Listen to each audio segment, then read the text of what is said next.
Yes. He is our walking shadow. That was actually an acceptable movie. Vampire.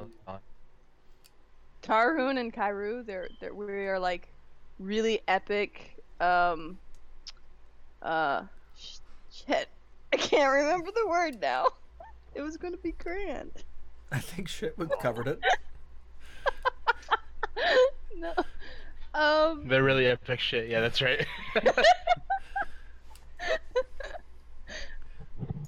I learned with Tarhun why you shouldn't make a character with a complicated backstory, because I had all this grand vision that he's this like badass Dragonborn assassin, except he can't fucking kill anything. So now it's just like, I'm really strong and bad. I want to kill people, but I can't. Well, see, when you have a decent backstory, Hal takes it and runs away with it somewhere, and then it ends up biting him in the ass later. Oh, Well, it's no fun if it doesn't. I see. Now I've learned. Well, this morning when you He played, has to catch my ass first. I might run too fast. my character was literally the son of a whore. Yes. Can you imagine how he went with that? Anyway, I imagine. Remember when you tried to troll me a couple times and you threw stuff in there and we just ran with it? yeah. It was canon. Sure. Once you poke it, it's canon. It was great though. My character made 106 gold without even trying. Wow. Ooh, Darren, when we play, Yes. if at any point we play Starfinder, is that what it's called again? Yeah. Starfinder? Please. Okay. If we Right ever play Starfinder, you should play the dragon, and I should play the adorable 6-armed pink thing. Skittermander. Yes. See, the Yosoki have my heart in Starfinder, the tiny, obnoxious rat people. Yeah, they're pretty good. Those are Like pretty they're good. small and they're super smart, and normally I hate playing small characters because they're small. Apparently, Complex. Apparently, there's a couple races in Starfinder that actually believe the Yosoki carry diseases. Oh, wonderful. That's Well- not surprising. The Skittermander, yeah, he's totally gonna be like crazy, and his name is gonna be Stitch. Oh dear God. Anyway, Are you going to do the voice too, or? Maybe. Han's family. What? I don't know why that was so funny. Lord. I pity our Twitch viewers. I really do. I pity our Twitch viewers. Yeah, No, because viewers are great. I started this like 5 minutes ago. Oh, did you? Oh shit. Yeah, why not? I'm just saying, like, we haven't even started yet, and she's already like losing her shit. Yay. Hey, Oh, Kairu it's was already had lost her shit. That Yeah, makes for a good game. That's why you pick fucking crazy characters and nobody knows the wiser when you lose your shit. Yes, I'm in character, of course. And then it's like pulling the rug out from them when you suddenly become serious. Yeah. What Trying is to- this? Deliver a deep moment and everybody's like, what the fuck are they doing? Try to deliver a deep moment, and they're like, "Is she trolling? Yeah. What's going on? Oh, I don't understand this." am I being punked right now? Okay, let me see here. Well, I wanted us to, to get a little us time before we started with the actual session. Okay, let's take a look here. Let's get serious. Or I'll get serious. You guys can just fucking troll and get away with it. Like you do. Let's see. Uno. Mo. Why are you one DM? Are you DM Prime? No, I'm one DM, so I'm at the top of the top alphabetically of the Discord list, so I can cut my Discord bubble off, so it only shows you guys, Oh. so that I can showcase your perfunctory bubbles. Until someone does that. Oh, Why all does it arrays gotta start be- at 0? Why does it gotta be this way? You always gotta be Name better. yourself 001 DM. Yeah. I don't. Is there an infinity sign on this keyboard? Where is it? Damn it! You have to tilt the keyboard sideways and then hit the 8. Do I have to do it with my nose, like you told me the other Only key? if you really want it to stick. Excellent. Sounds like a sound plan if I ever heard one. Anywho. All right. So, little intro action, a little sip of coffee. All right. Let's get ready for the Gray Maze. Start ominous music. 3, 2, ominous. Well, you won't. Gotta hear log it. in and roll 20. No, you won't hear it. Unfortunately, I'm not great with. I'm not an AV guy. I skipped the whole AV club thing. So, yeah, getting all this shit to actually work how I want it to is not going to happen. But it's playing. Just none of us can hear it. But they can. Hi out there. Welcome everyone to episode 12 of the Gray Maze. I'm Kyle. I'll be the DM tonight, and we are back in the district of Ulm. The party is kind of come up with a plan to fulfill their debt to Yelinda Godhand, a dwarf woman who they owe a debt to. She gave them chits, which are these objects that allow them to travel from district to district within the Gray Maze, a large city that they're currently kind of trapped in because the outside of the city walls is uninhabitable, at least for our kind. And so they're repaying a debt to Yelinda by going to a Medusa's house by the name of Ufeema. They're to go to Ufeema's house and, by however means necessary, collect a personal effect from Ufeema's daughter, Eshragel. Eshragel ran away. It was informed to the party that she had run away, and Yelinda wants to find her before Ufeema finds her.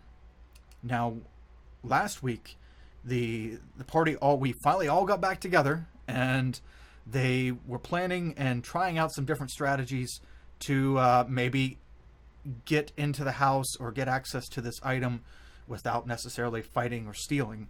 It didn't work out so well.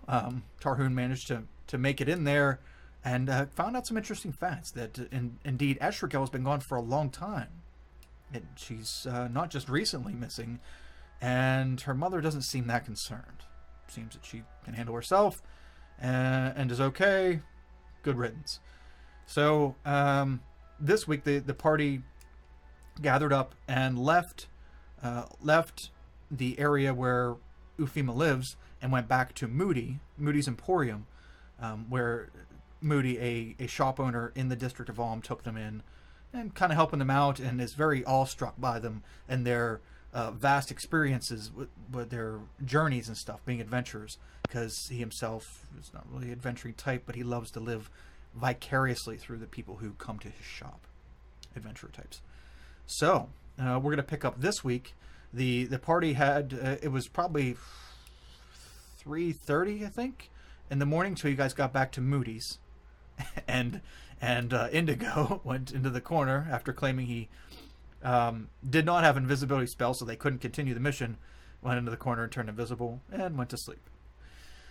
So it's you guys got to bed maybe about 4 o'clock. Everybody's bedding down about 4 o'clock, and it's late morning. And you guys start to rouse. What would you like to do?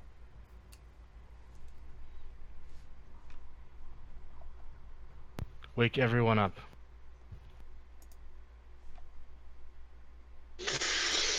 Oh, remind me not to sleep on the floor. God, that was not as comfortable as I thought it was going to be. Oh. I know you looked absolutely agonizing. I forgot I have spines on my back. Oh, I did not think this through. Is everybody up? I think you're the first. I think you're the second one up. I mean. Okay. Why don't you go ahead and wake everybody else up? That way you can be the one that gets punched in the face. Tarhoon just yells as loud as he had. Get up! Get up now! I throw a boot at Tarhoon. This fucking boot war. Okay, Tarhoon, or make an attack roll. Go ahead and Give him what for? Did you What for? What for? toss a boot across the room at the Dragonborn, who's screaming? Okay. One sec. Morning has broken. No. Just goes coasting across the room. I get it out of the way early. Ha ha. Indigo.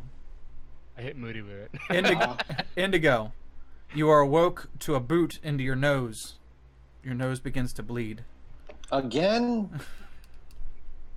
When What's I hear- going on here? When I hear that, I point at Tarhun. You know it's not me. I haven't hit anything in days now. Unfortunately. Someone's going to pay for this. That's what you Ledger. keep saying. Yeah, and I'll keep saying it till you pay for it. Fair. It's a slow burn. All right. So, we need a plan in the bright of day. And he looks at Indigo. You're the one with the brain. Do you have a plan? Mighty Mirage Maker. I don't know. Pish posh. Sums it up. So, if I remember right, I think I was out front sitting at the counter. Yeah, when everybody else went to sleep, you went out to sit, prop your feet up out in the shop. Did you have any Yeah. night goings? Is that what you're...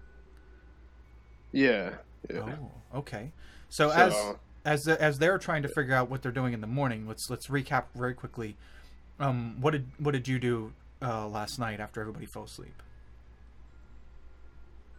I would probably have made my way over to the livestock district for a little feeding. Okay. Now remember, Alm doesn't have a livestock district. Livestock district No. is Alp. Right, but that's right next door, right? No, it doesn't touch. No, it does, Alm doesn't touch Alp. Alm touches Oh, Vi and Gis. Those are the only two districts it touches. And Vi is the hardest district to get into. So you'd have to go back through Gis, and Gis, I believe, touches Alp. Map time. Yes, Gis touches Alp. yeah. So I would try that. Okay, so you're gonna try to go What? back to Gis. Yeah, with invisibility. Okay. Yeah. So you're gonna turn invisible and go up to the Gis gate. I'd probably try to climb the wall as I'm invisible. Oh, okay. The wall is approximately, I think it was 50 or 75 feet. So Oh shit! they're huge. Like, all these walls are huge. And then on top of the walls, there's a walkway. It's about 15 foot wide, and then another 50-some foot down. So what I'm getting from you is the walls are too damn big. No, not too damn big. I won't say that. Challenging, I'll say that. But not... No, I said too damn big. Oh, You okay. didn't have to. Okay. Well, yeah. Feel free to say. I did. Then you shall. Not too high for me. Too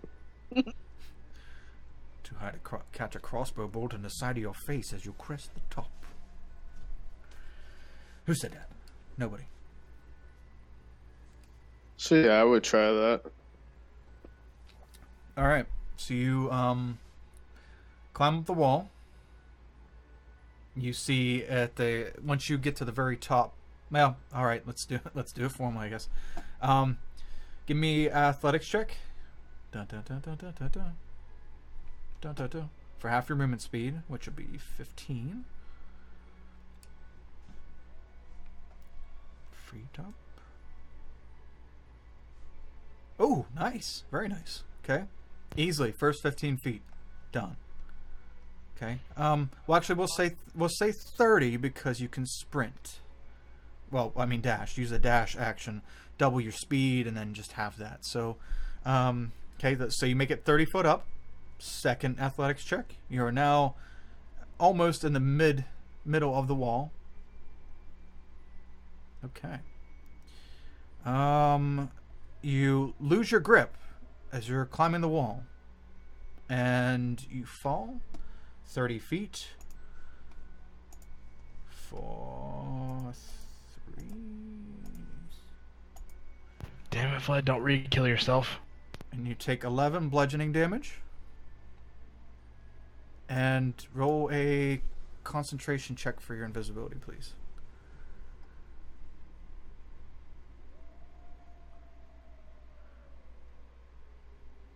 And you made a loud when you hit the ground. Very nice. So you're still invisible, and it knocked the wind out of you. Hurt you pretty good, but you stand up, and you don't need to brush yourself off because you can't see shit.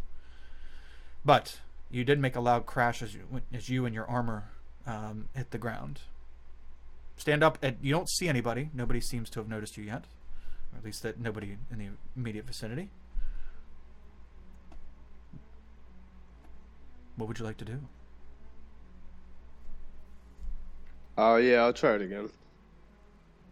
Okay, go ahead and. Um, Sure. Mm-hmm. Now, if I had summoned a pet to help me with this task, is that a possibility? No. No, unfortunately, your pet would have had a nice little squish sound underneath you had he been trying to push you up. No, the help action. No, can...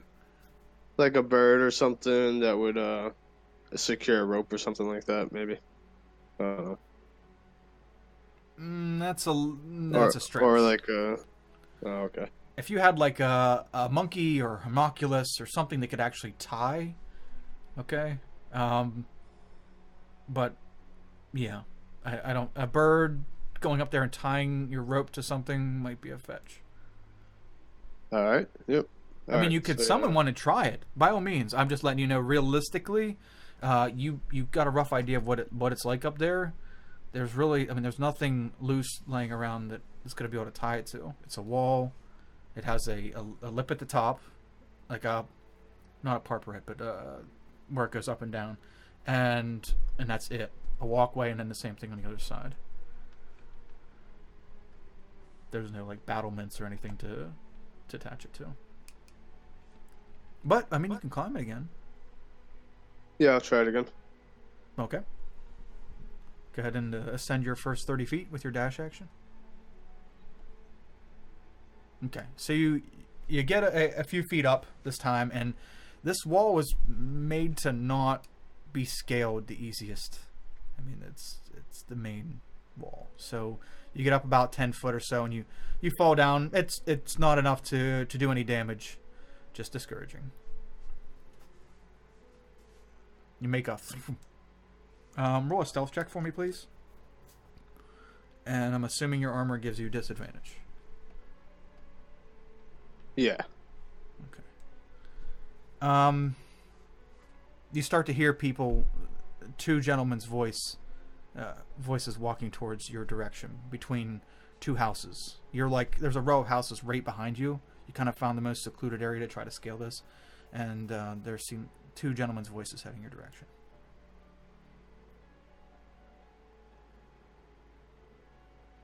So yeah. I didn't remember you ordering for delivery. DiGiorno. It's not delivery. No, that would be too easy.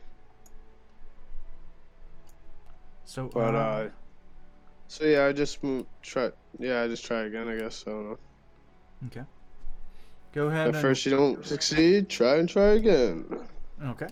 Go ahead and make an athletics check.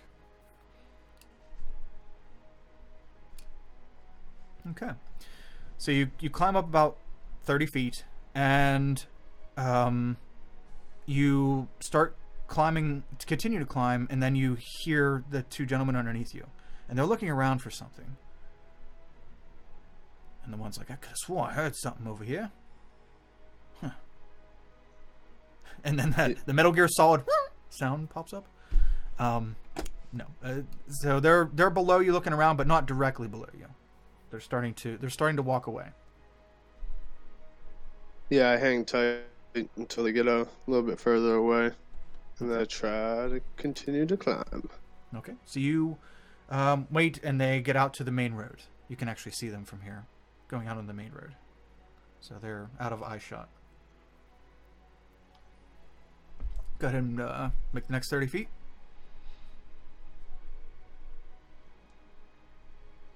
Very nice, very nice. Okay, you're almost there. You're about another 12 feet or so. So just one more roll will get you the rest of the way. No one seems to take any notice. Ouch. Until you fall 60 feet to your death.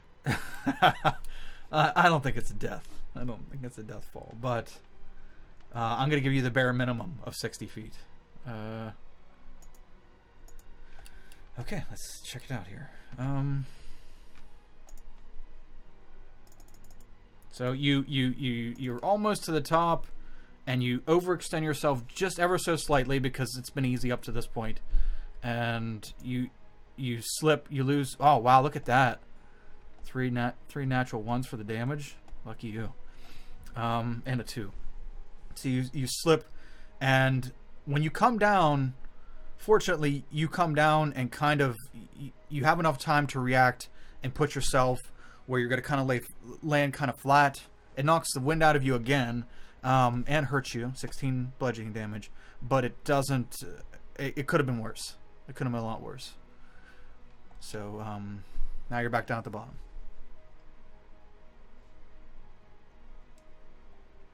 Roll a stealth check for me, please.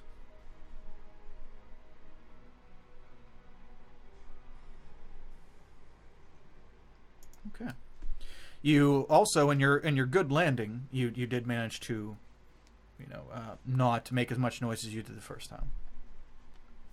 Stand up. Would make a concentration check.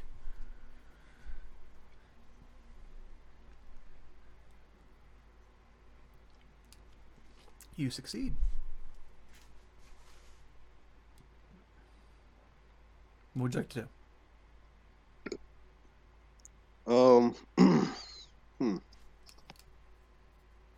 I think I'm gonna have to find like I don't know. Yeah, I give up. I don't know. I go back defeated. Okay. Unless there's any like animals of any type in this district, any rats or birds or cats or. Well, I mean, you could spend like some that. time. You could spend some time looking for small animals like that. You haven't seen any during your, was it 2 days now? 2 days here in Ulm. You haven't seen any, but that doesn't mean they're not here. It's a big city, so probably going to be rats in every district. I mean, maybe not as much in here because of the district, but they're bound to be around. Livestock, there are no livestock, at least not out and about, and there are also no people other than guards out and about. So you can have a snack on a guard. You can look for rats, maybe cats.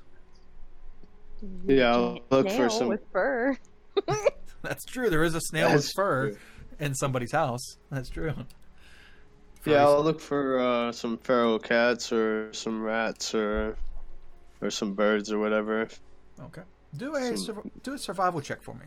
Let's see your rat tracking abilities. If you know where to find them, how to look. Ooh, very nice. You find 1 rat. Good enough. It's like a happy meal for you. No toy. It'll hold me over for now, I guess. Grab the little son of a bitch and put him in your hand and After all you've just spent working at trying to get a snack, you just crack them open like a candy. Take a drink. Yum yum yum yum. So yum. you remember you are a vampire. You're not undead, but you do need to eat blood. You need to get that plasma going in you. So yeah, you that is like a small meal for you. You suck it dry. You get every little bit out of it that you can, and it's like you ate a happy meal, a child-sized happy meal. Well, Yeah. Would you like It to? was a tough night, so I'm just gonna go back and try to get some rest. Okay. Okay, so you head back to Moody's and you go try to rest. Boom. Okay, now everybody's waking up except for Vlad. Vlad, you're like REM sleep right now. You're in deep because you were out a couple hours after they were, so you haven't got that much sleep. Everybody but Vlad is starting to stir. Take it away.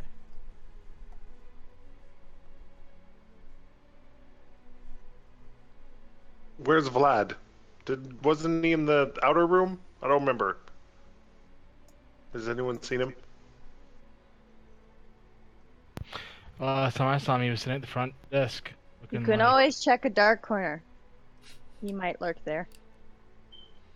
Kind of looks at Kairu like, okay. Do we need to get food, or what? Or do we want to just, assault the castle? Well, going in with an empty stomach might be a bad idea. This is true. Find Vlad and go get some food. See if he's up. Reynard, Sigurd walks over to you and taps you on the shoulder. Says, I think I might have caught what you had. I'm not feeling good. When he does, I spin around with a boot in my hand. What? Ah! Whoa! Watch that. I'm unarmed. I'm unarmed. So I'm gonna have to sit this one out. You need to be on point. Keep track of them. We don't want to screw this up. Just get some rest. Try not to die. Just remember, everything's all their fault, so just blame it on them like I would, and, we'll be good. Sounds fair. Alright then. Like I said, try not to die. Yeah, I'll try not to. Thanks. And he goes and lays down back down on one of the couches in the lounge room.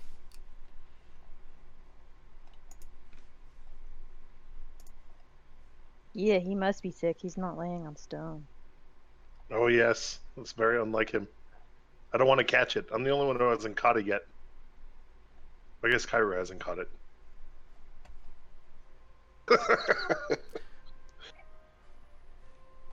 I think it would look really horrible. It'd be like wet, slimy cat.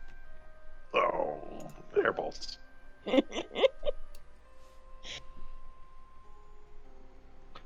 So anyway, before we head out to some place that's populated by other people, you guys want to discuss how we're going to go about doing what we need to get done? Or are you going to wait until we're in the middle of a crowded tavern with food before talking of maybe murder and or arson? Yeah, good point. Let's do that discussion here while it's just us. Good idea. I wish I'd thought of it. I know, right? You should try and think up of better plans more often, Reynard. I expected more from you. I will murder you. Kairu has a question. Why don't we bring her something scaly?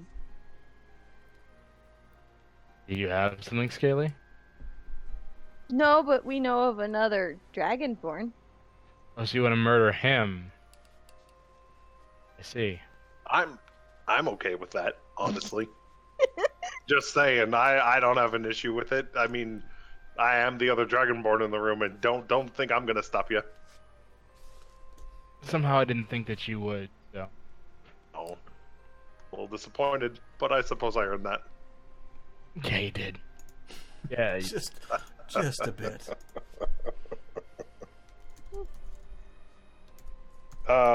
We could try offering her a present of another Dragonborn. Scales. Another option is we could maybe just find the daughter directly. I don't know if that would work. But we have no clues. She's doing well for herself and she's in the city. Well, I guess we don't know that she's in the city. Yeah, I'm just saying, like, it's like a very long shot, but we could just Kairu thinks that another snake thing would stand out in said city. That is true. What a wonderful idea. Of course, Kairu also knows that magic can also hide stuff. Also a good idea. Tarhun, why aren't you thinking of these things? Because I had my one good idea this morning and I'm spent for the day. I have a limit. I don't want to make the rest of you look too bad. Kairu thinks you should talk to Voice and Head for directions. I could try. Last time I tried, I didn't get much out of it, but maybe while I'm talking to the voice in my head, you could maybe teach Indigo how to not turn into a horrible undead monster in the middle of something important. I don't know how long it would take to teach him that. What?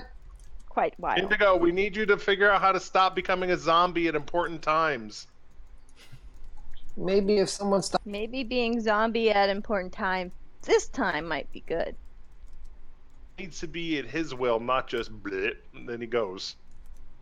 When Kyra says the thing about being a zombie might be a good thing, Reynard, gives her the what the fuck look, complete with head tilt. We are going into Snake Person's house who has blind man.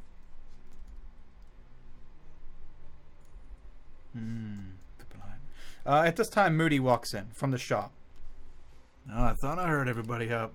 Hey guys, good morning. Morning, Moody. What's on the docket for today? Meditation and contemplation. All right, that's my speed. All right, keep on keeping on. Do you sell supplements that would help with this? Well, I got a wide variety of herbal supplements out in the shop. Or fresh bodies that have scales on them. Whoa! Why would you ask that? You're a horrible person.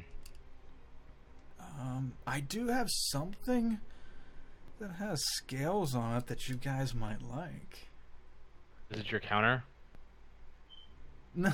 Oh, man. You're awful, but I like it. Anyway, you guys cracked me up. No. Come on out with me to the shop and I'll show you. Okay. Very quietly, like. Why must be quiet? And he turns around and walks out to the shop. Kairu follows, interested. Okay. You follow and you walk out and he's like, shh. And you see that he had made Vlad a little, a bed of blankets and stuff on the floor because he came in the morning to open up shop and kicked Vlad off of his stool and made him sleep on the floor. He's still sleeping. Look at him.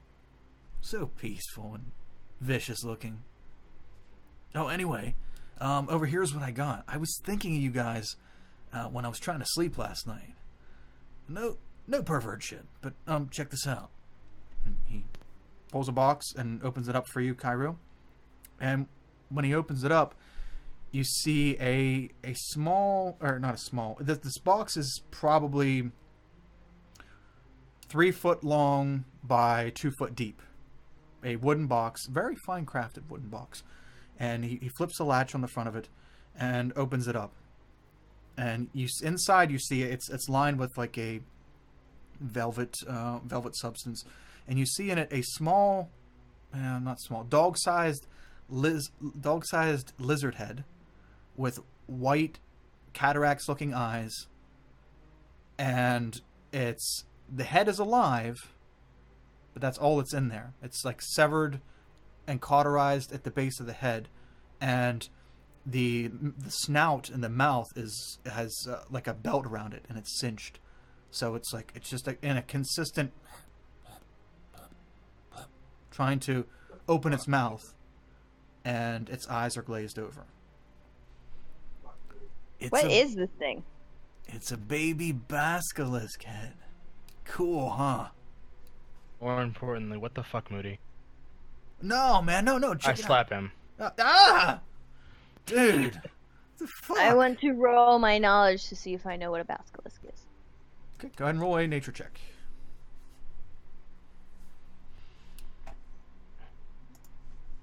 When he says, "Oh, dude," I'm like, "Don't be coy. I know you love it." What do I know about said basilisk? I don't play rough. Ow. Sorry, I'm having a hard time concentrating, dick. Anyway, it's a creature that can turn things to stone by looking at them, like a medusa. But check it out. And he puts his hand in the box, and he pries his finger underneath the milky white eye of the basilisk, and he pushes in, and this black ichor-like substance starts to come out from underneath the creature's eye, and starts to run down the snout. Moody takes his finger out, and then scoops up that substance. This here can cure people being stone. The creature turns them to stone. Not anymore. This one's fucked. This one, I don't know what the dude did to it that gave this to me, but this one ain't turning nobody to stone anymore. It's just chilling, just ahead. Huh. But this turns people, or damn it, fixes people that were turned to stone.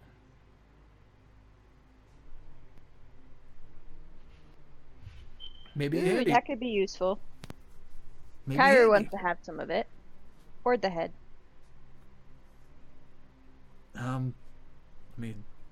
Okay.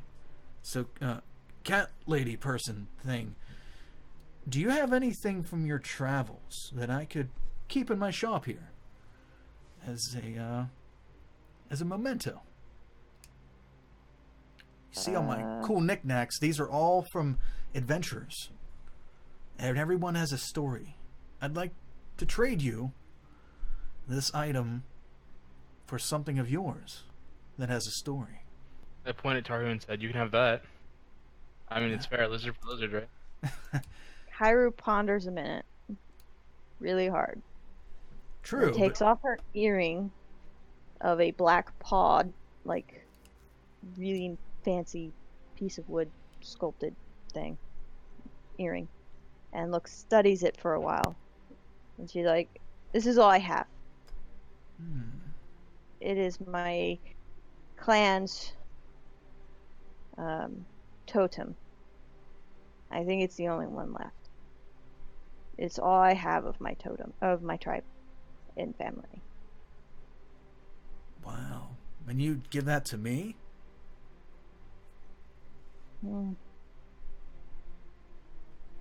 My friends and I could really use that. Okay. His name's Mitch. I named it Mitch. He's pretty cool. So, I raise my hand like I'm gonna slap him again. That. And then I stop. I'm just like, "God damn it, Moody." So violent, man. Relax. Hi, have we met? Yeah, my face remembers you well. So, he holds his hand out to inspect your earring. She hesitantly, but gives it to him to look at.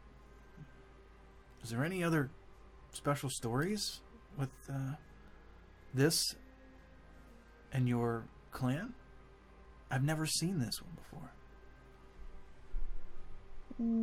Monks told me stories about my clan. We were strong. We kept the shadows and darkness at bay. That is the stories they told me. They said that the Black Paw was like a footprint in both worlds. Ooh, that's profound. I like that. A footprint in both worlds. Cool. All right. I will have this always. Here you go. Please sell it. I don't sell per se. I only trade. Let's see here. And he closes the box and hands the box over to you. Kind of hefty. Probably about 8 pounds or so for the whole thing. Cairo takes it, kind of surprised at the weight, but kind of throws it over her shoulder. Cool. I thought you guys might be able to use that. Especially with you poking around Ufeema's house. Ooh. Crazy bitch. Can you tell us about Snake Lady? Yeah, I pretty much told the guys yesterday. I'm sorry, I forgot you just got here. I told the guys yesterday I really don't know much. I know who she is and where she is. And she's not very well liked, but other than that, not my cup of tea. Not my kind of people, you know? Do you know someone in city that knows her more? Like brings groceries or cleans house? Roll a persuasion check, please.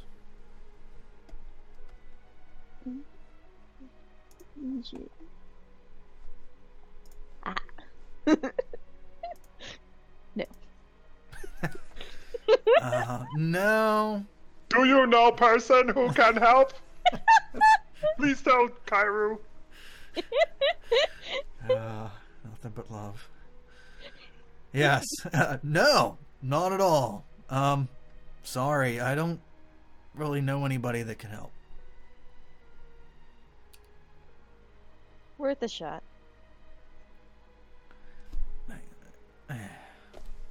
Yeah, but this will help, right?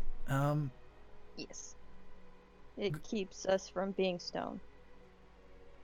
I can fix So it. do you have to apply it after you're stoned? Or can you apply it before? Nah, as far as I know, it's just a cure, not preventative.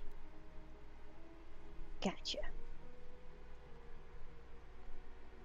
So wipe that on the face of who you want to cure, or what you want to cure. Wonder if Snake Lady turned anybody to stone that she misses. I'm sure she has some kind of cure of her own. I would if I was her.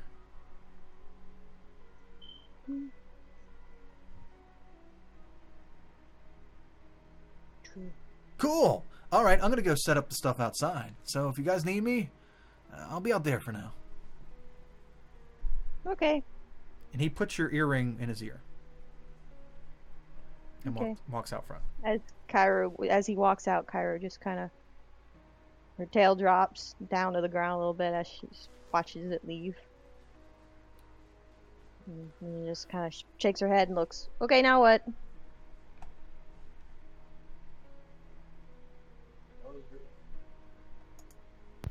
Well, your idea was traitor, so on you go. I don't have nothing to trade her. Don't want to trade away our cure. That seems stupid. We'll No, bottle but some we first.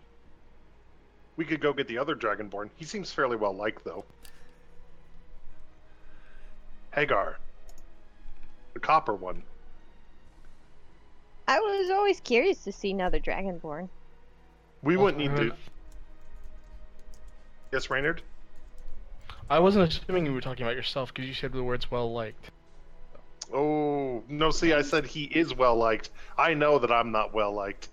Well, I mean, I'm just saying. That's how I knew you weren't talking about yourself. I need my skin for now. She can't have it yet. Besides, I already promised my body to Indigo. That sounds dirty. Only if maybe it is. Don't presume to know what goes on between a gnome and a dragonborn. Filthy tree man.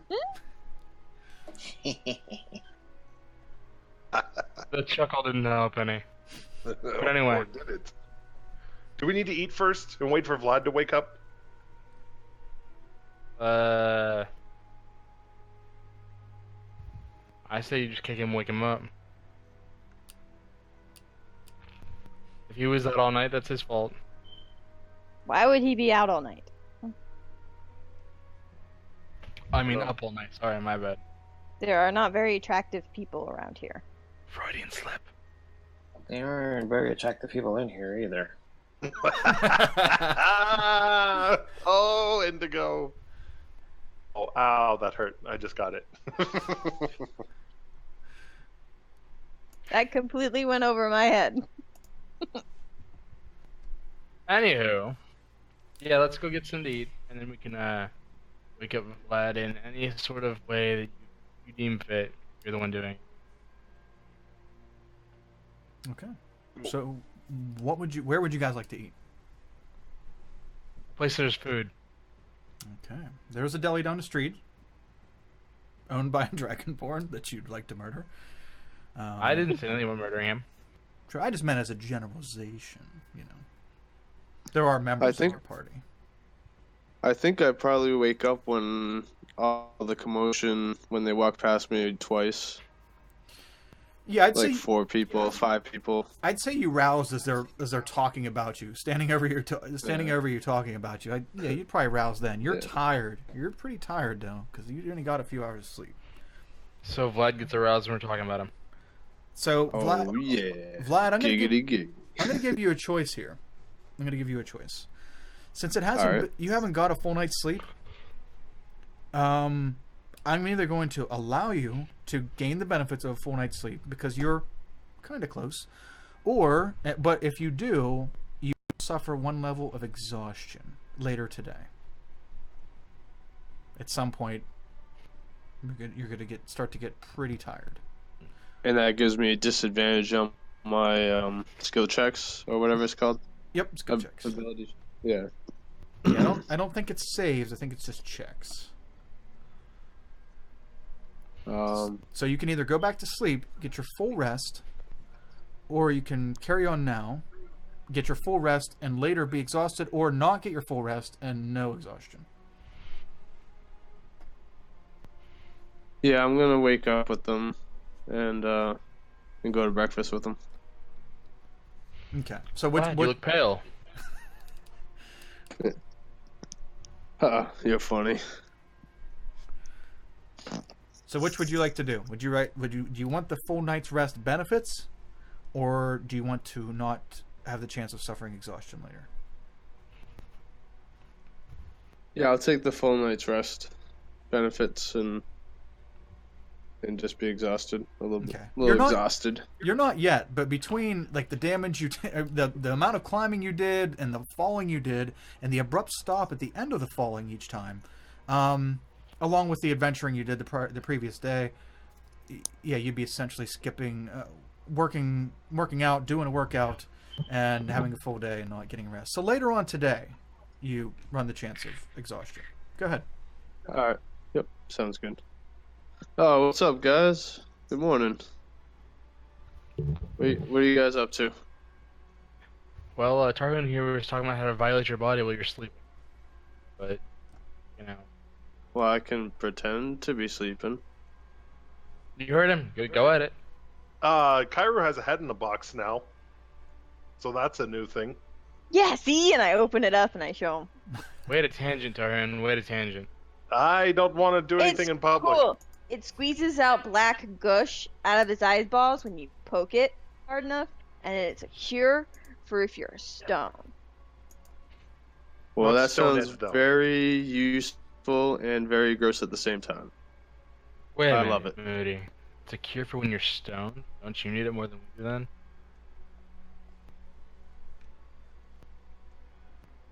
No? Get it. Alright then. Okay. So what are we doing? Let's go get food. Let's Great. go to Hagar's Sounds Deli like- and get breakfast. Yay! Other Dragonborn, yes! And maybe discuss things that start with letter M. Yeah, well, no. Sure. Your car is here to take you to the deli. Heard a beep. Okay, so we're heading to Hagar's, right? Da-na-na-na-na-na. Poof, you're at Hagar's. Oh, when did you start doing auto tuning? My free time? Question mark? Am I coming in hot? Yeah, you're coming in weird. Okay. How about now? I'm trying to adjust shit, and I kind of... Is it still weird? It is a little weird. It's better. Yeah, a little crackly. Yeah. All right, You no longer sound like an auto-tuned Kanye. Yeah, I should have left shit alone. I'm trying to mess with audio settings midstream because it's... Yeah. Crimson's trying to watch, and it's only coming through the left speaker, which... yeah, it does that. I can't figure out a setting, or what setting is making that happen. But I tried fixing it. Don't fix it if it's not broke. It is broke, but I will not fix it. So anyway, okay. So you guys go to Hagar's. You are standing outside of Hagar's. It is open. Smell of fresh bread and deli meats emanating from it. I'm gonna walk in before everybody else. Okay. You walk in. Oh, this is not going to go well. You see a dragonborn, a copper-colored dragonborn at the counter, and a couple humans behind the counter, back in the back, doing cooking things. Couple patrons out in the front area. It's not real big. There's 4 or 5 tables out in the area, out in the dining area, and there's about 5 people. 3 at one, 2 at another. I wave at Hagar, and I ask him, "What's good here?" Well, everything? Ha! Well, I got a little bit of everything. I recommend for breakfast. We have, and he turns and looks around, all conspiratorial. We have delicious bacon. Okay. I didn't know breakfast could that's bacon. I'll give it a shot. Why not? I mean, Also, just something to ponder. How do you feel about murder? not a big fan. I found it ruins the rest of your day. Ha! I'm just kidding. Well, I mean, just you didn't hear this from me, but the other night I was at the tavern. I overheard some people talking about ruining the rest of your day. it's not very nice. I'll take my bacon and be on my way. Thank you. Sure. Cairo bolts in and immediately goes right up to this guy and, "Ooh, hi, how are you? You are another Dragonborn. You are like my second Dragonborn I have seen." Here, Kinda- looks over at her. Bacon plate. Every time, like with every octave she raises, his head starts moving back a little bit. Your bacon, 3 gold for the bacon. And the bacon is like 2 inches thick and about 1.5 feet long per piece. There's 5 pieces. What the kind of pig did you kill to get this? Give him the money begrudgingly, and I throw it over my shoulder like an egregious amount of bacon, which it is. You throw the money. Some of it lands on the counter, and the rest lands on the floor. And he's, I'm sorry, young lady. What are you saying? And Cairo's eyes are dilated and her tail is like swaying rapidly behind her. "What kind of breath weapon do you have?" Breath weapon. What the fuck is going on here? Would you like breakfast? I have bacon and eggs. Do you have milk? Yes. Well, goat milk. Goat milk. Sorry, we didn't get anything over That's from okay. Pulp. I'm lactose intolerant. Goat milk is fine. It's still milk, so if you're lactose intolerant, it's not gonna fucking do you any good. But I'll have some. It doesn't have the enzyme in it that cows do. Oh. Interesting. Because I didn't know. science. Yes. I'll have to take that up with my scientist friends. Okay. Very well. So you like some milk? Anything else? What is your meat made of? Got all kinds. Little lady, it's a deli. I got lots of types of meat. Do you have rat? Ooh, no rat. Nope. Won't stoop to that level. Well, Do this you is all have going another on. type of rodent? No rodent. Not in this shop ever. While this is all going on, Raynard walks back outside, looks at Taran, and goes, "He's not down for murder. Sorry." Thank you so much for your help, Reynard. Pish posh. Oh, Indigo. Let's go get breakfast. Might as well. Something that will help me coagulate this nose bleeding. You might want to get your nose checked for a boot magnetism field. Mark That's my lovely. words. Boots will be extinct by the end of this adventure. Tarhoon wags his toes. Good thing I don't wear them on my feet then. And he walks inside.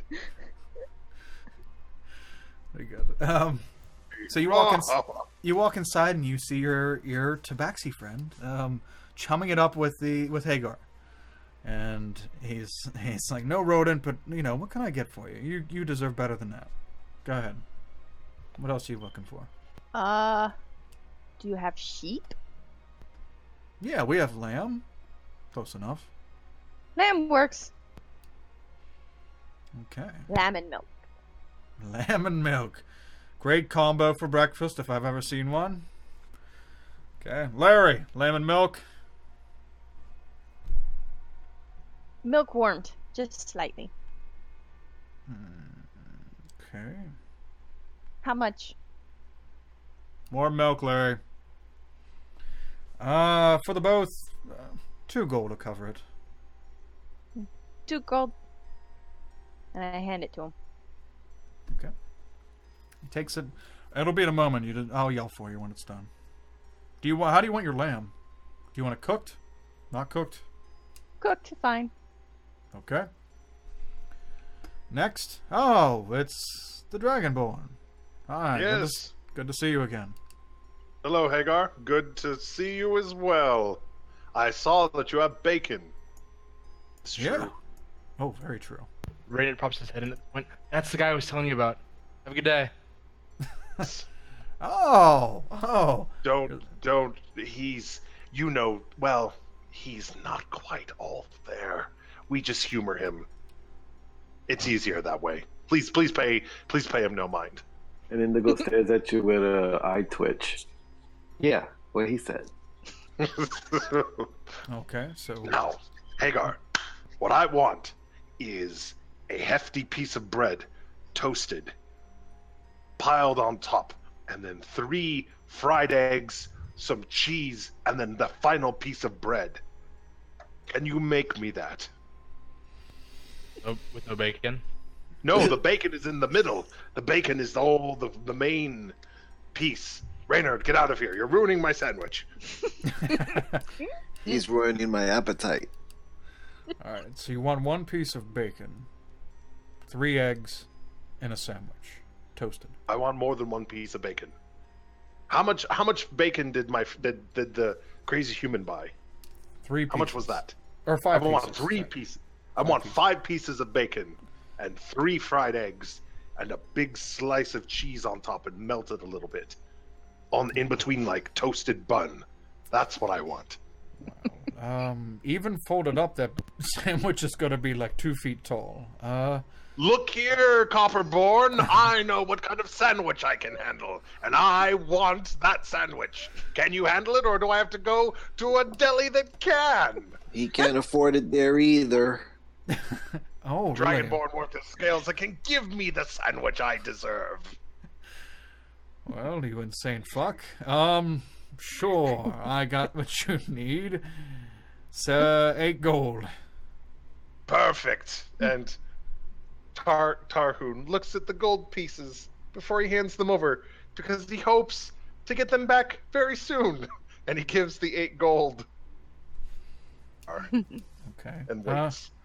Larry, Make one of them big fucking sandwiches. 5 bacon. Bacon, bacon. So your orders are being prepared. He looks down at you, Indigo. Anything for you, grandfather?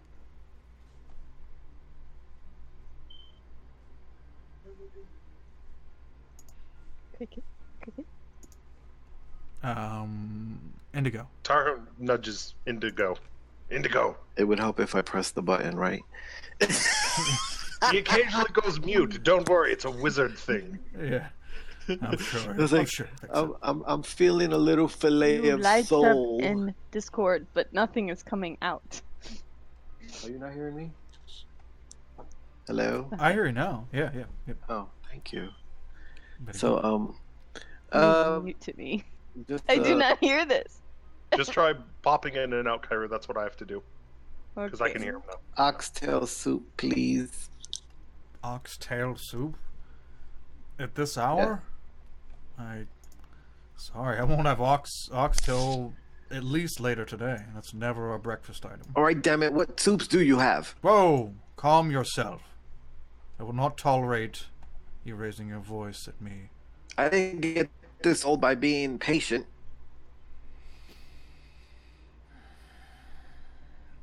What would you like to look at? A soup? The only soup we have for breakfast is sausage and eggs. Just ground the fuck up into a soup. No, I'll just... You cut out. Is he having a seizure? Somebody call No, up. it's a gnome thing. You just gotta wait. He eventually kicks back in. No. Pish posh! All of you. There he is. Sausage and eggs, please. No soup. Okay. Very well. Sausage and eggs. 3 gold pieces. What? Are you insane? 3 gold pieces for sausage and eggs? Yes. And no. Not in that order. I'll give you 2 gold pieces. Roll a persuasion check with disadvantage, please.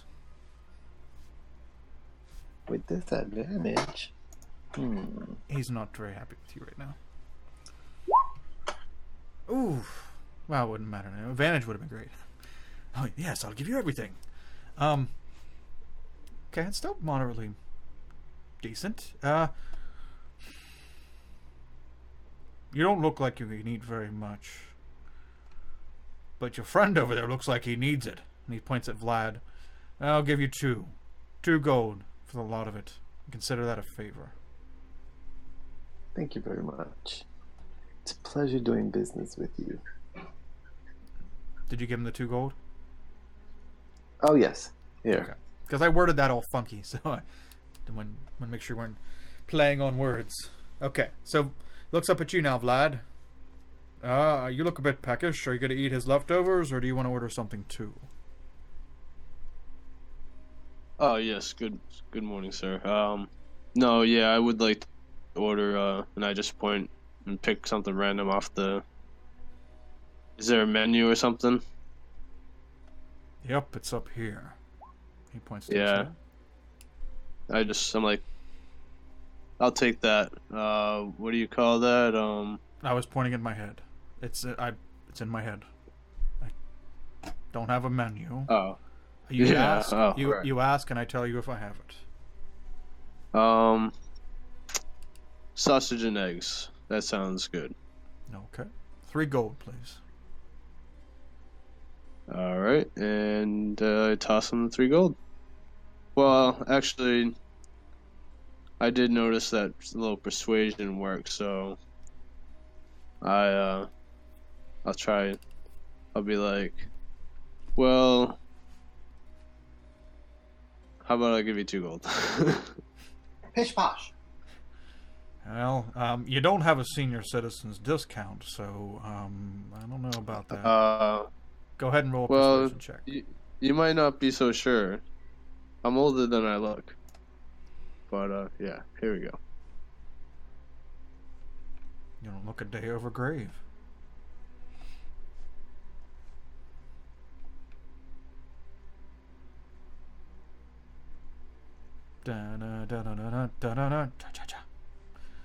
Hey, Crimson Wolf. Hey, thanks for joining the initiative, and thanks for joining our game. Our newest follower, Crimson Wolf, was also in a one-shot we did this morning. So check that out on YouTube, coming soon.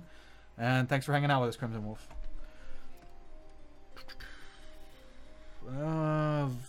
13.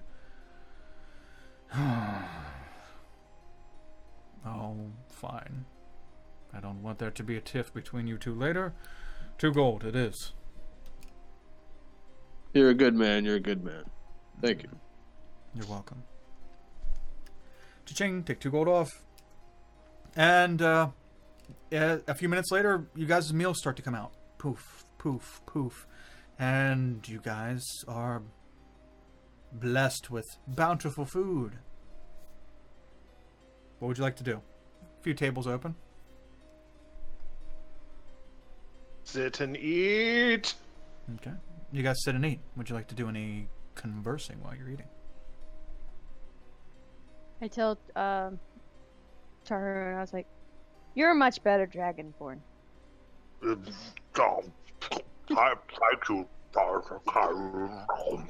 I think the other one is more godlier.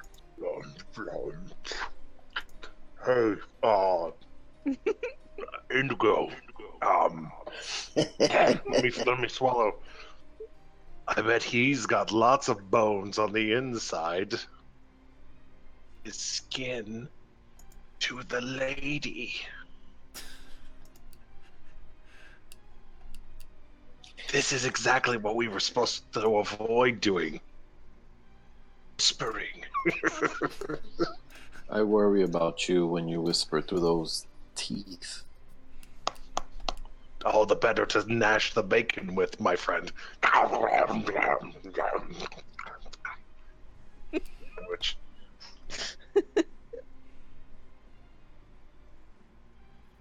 You sure you got enough bacon there? No, but I need to... I don't want to be too sluggish later today. It's what the egg's for, to balance out the bacon. What I'm holding is a tiny pile of death from at least 3 animals. It's a beautiful way to start the day. Yum, yum. Maybe even plants if you're really big into the druid thing. Too. Anyway. Okay, so what you, anything else before you guys are done? Any other profound conversation before you're done eating? I still think storming castle is a bad idea. Yes.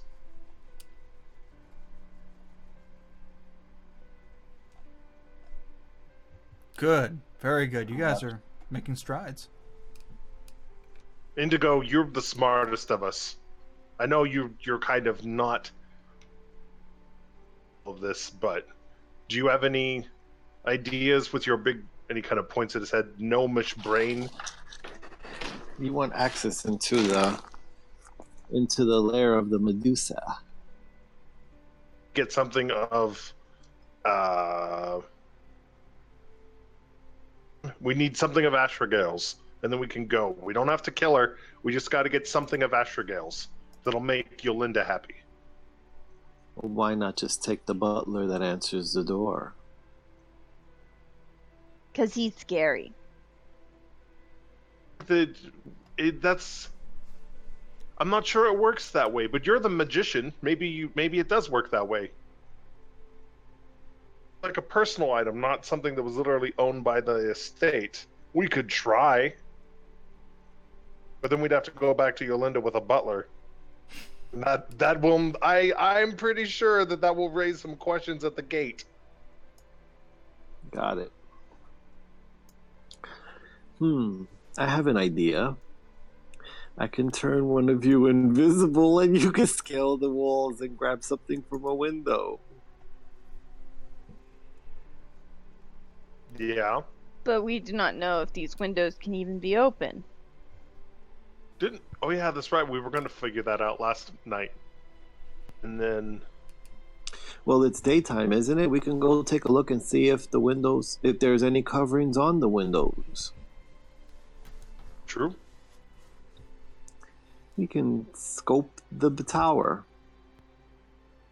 Yeah, we didn't look at the windows specifically in the night. You have Mitch in the bag, right, Kairu? In his box? Yes. I mean, worst case scenario, we just stick our fingers into Mitch's eyes for a while and everyone's okay. Don't think it's preventative, as per the interesting. One of us has to not be turned into stone. Preferably Mitch as well. Not turned into stone, but, you know. Contingency plans. Yes. At this point, Raynard will Well- walk back in. Mitch has closed eyeballs. Or eyeballs that don't work, so he probably won't turn to stone. I mean, Butler Man does not have eyeballs. He didn't? No, they were stitched. He had a tattoo on his face. But he had a very interesting tattoo.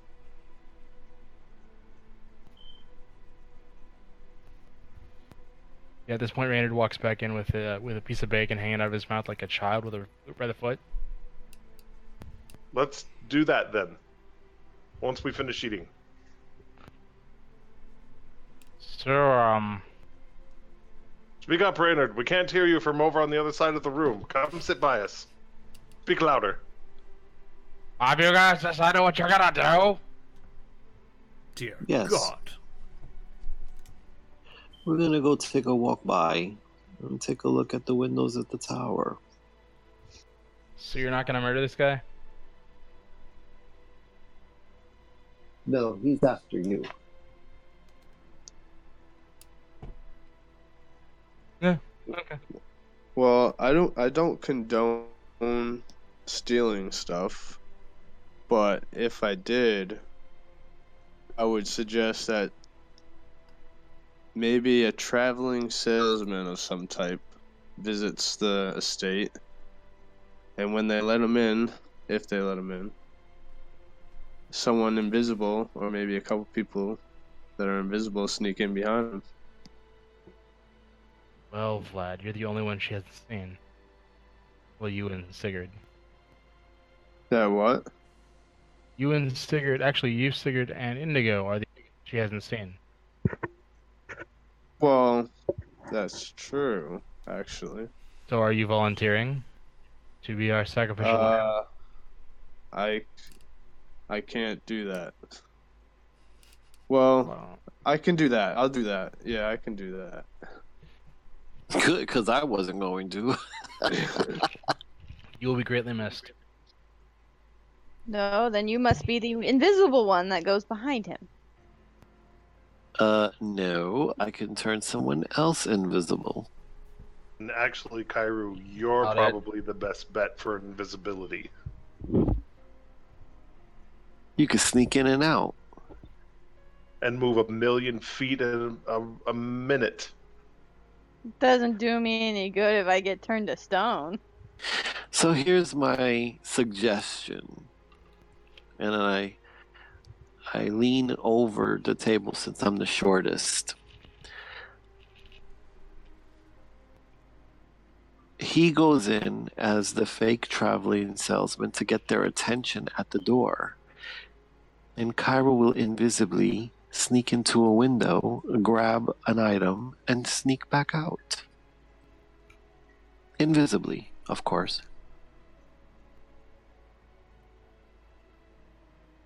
And then if things go wrong, we can kill everyone! No. No? No. Things will not go wrong because we're not in there to do harm to anyone. Yet. Oh, I like the yet part of the plan.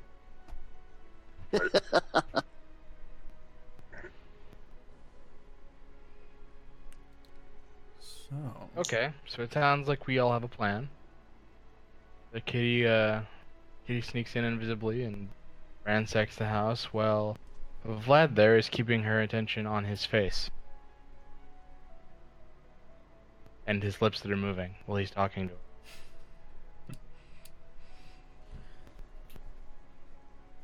Okay. So Is that what the should plan? we be selling? You should be selling life insurance. Ugh, no.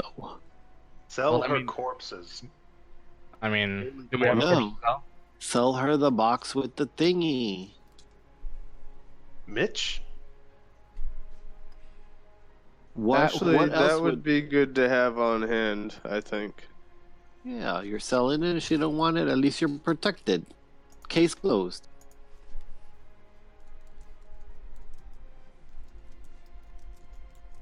Yeah. All right, let's try it. But I traded my trinket for it. But if we get another thing, if you steal 2 things out of the house, you can trade one of those for your earring back. But it has to have story. I have to know its story. Make one up. It's called lying. It's a useful skill. You get things for free. I do not lie very well. That I will mean, teach you did steal it from a Medusa's house. I mean, that's a pretty good story right there. Yes. Quick and simple. The problem, You're- though, is that he explicitly said he didn't want anything from Ufeema's house. So we can't Oh. say that. True. Well, why remind her about that now?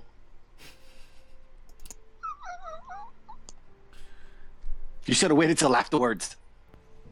Kairu, she's the only one who's nice to me. Ish. I don't want to see her die. I don't She's want to not get gonna- rid of our anti-stoning device. We're not gonna get rid of it. It's Whoa. just a way to It get. is. It get is the door Kairos, open. so it's her choice. Shall we find something else we can sell? I wasn't suggesting that we actually have to sell it. It's Oh, just I a way to mean, get a there's foot that in guy. the door. there's that He guy also over on the could counter. get very mad at you, you having a way to fix the things that she can do to people. True. It might be offensive to her. She did. She let me in last night because I had scales she could read. Oh, So assuming she can read Hagar. then you should go. No. I go. If I go, then you don't get my body when I'm dead. Remember? I said you could have it. I'd give it up for a chance to steal something from her. Oh, this is why I said I like Kairu. We could give her Hagar though. That's tricky. We'd have to abduct him, and then he'd be missed. And everybody already knows. Maybe, huh? Pitch posh! I have an idea. Again. I'm gonna get it from the table and slide it to Hagar. So Hagar, how do you feel about blind dates?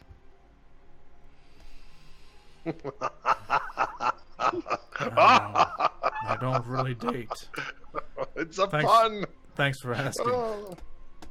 Oh come on, I got this friend and she really likes scaly guys. And you know, you're better than that big fat fuck over there. I mean, I have a high metabolism. It's a glandular problem. I mean, watch him eat. Would you want that to go at the front of yours? Some ladies like the way I eat. Thank you very much. Oh, Lord. I am sorry, Tarhoon, but I do not like the way you eat. You're a cat. You wouldn't understand. I'm What do surrounded you by say? animals. I'm not interested. Thank you, though. Yeah, are you sure she's a really nice lady? I'm sure she is. But, Okay, I figured to give it a shot.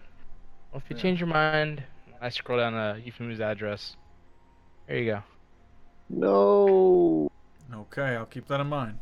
Puts it in his pocket. Awesome. I can sit back down. And now we play the waiting game. This is going nowhere fast. Can we go check the windows first, please? Kairu agrees. Let's do that before we find out that the windows are completely sealed. Okay. Yeah, let's do that. And You then guys we can leaving? come back and abduct Hagar. Oh, just so you guys know, I'm really good at climbing. So, Oh. yeah, Who's that? yeah. Vlad, you know, the best climber in the world. Oh, no, there. You look really heavy in that armor. Yeah, well, you know. Surprising. Just throwing that out there.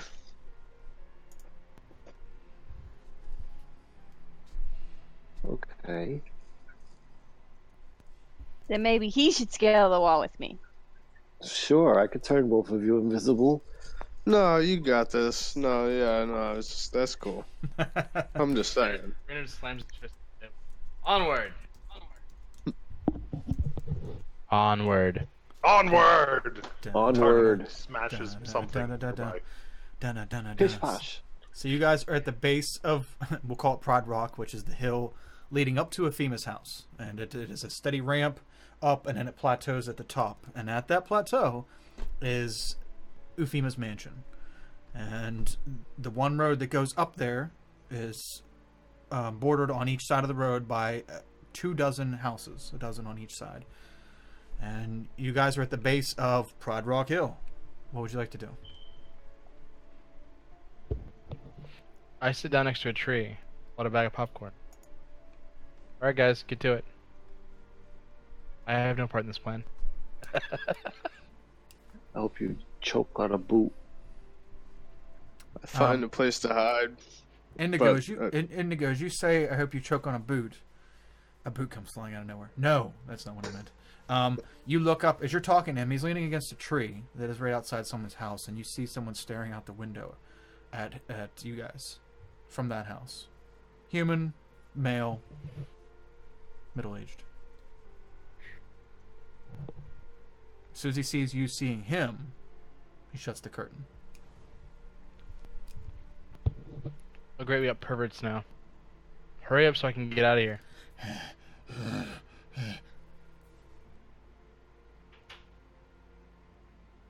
Okay, the sound effects weren't really needed. No, but they had to happen. Okay. I mean, I didn't know how else to portray him.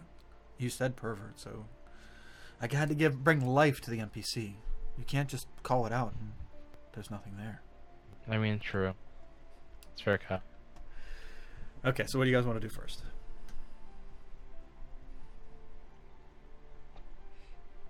Well, Mr. Salesman, you're on. Put on a good show. No, check the windows first. Make sure that that part even works. Yeah, I like that plan. Check the windows first. And then I go find a place to hide, but still keep an eye on things. I'll be over here, guys. Hiding in the... damn, it's broad daylight. Okay. So you, who's going up? Who's going to test the windows? Down. Get down. Don't yell at me. Damn. I'll get down when I want to. I'll get down and funky. Get down on it. Alright, so who's going up? What's going on? Lord help me. Lord help me. I'll go up with Kairu. Just because if someone comes out, then I can try and sell Hagar to her. But just to keep Kairu company, I'll go up. I don't want to speak for her. Kairu will. Because you're going to be the one go up. climbing. Yeah. Yes. Okay, It's Kyra, like, Kairu, you need to see because you're going to be the one up there. So you two walk up the road to the house?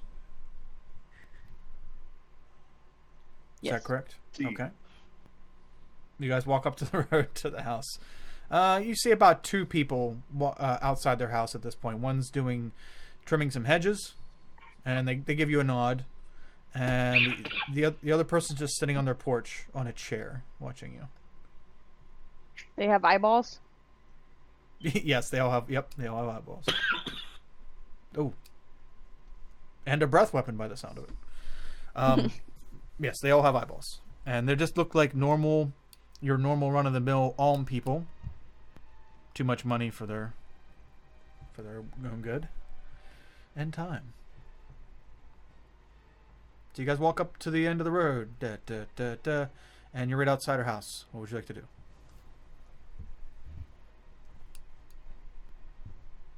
Is there people around on our house? Or they're nearby? Not that you can see. You can still see the guy down the street sitting on his porch watching you, but there's nobody around the house at the top.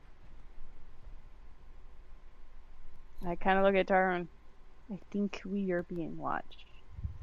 I'll go talk to him. And so I head back, and I want to talk to the guy on the porch. And I want to position myself in a way so that I'm basically always going to be blocking his line of sight to Kairu. Okay. So you're going to go down, and he's going to watch you walk down, and you walk to the base of his stairs. And kind of leans up and looks at you. Yes? Hello, sir. I was wondering if you've had your foundations inspected recently on your fine estate. As you start ascending his stairs to block his view, because you have to go up to him on his porch to block his view, he's like, "You need to get back down there. You don't belong up here, and my grandfather would never allow this." Oh, but your grandpa has sent me to you today for the inspection of your fine estate. How can I inspect it if I'm down on the ground outside of the estate?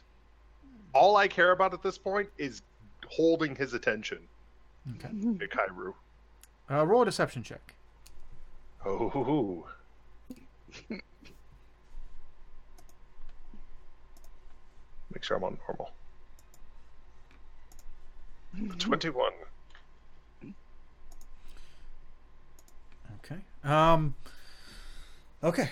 Oh, inspection, you say? Granddad didn't say anything about inspection.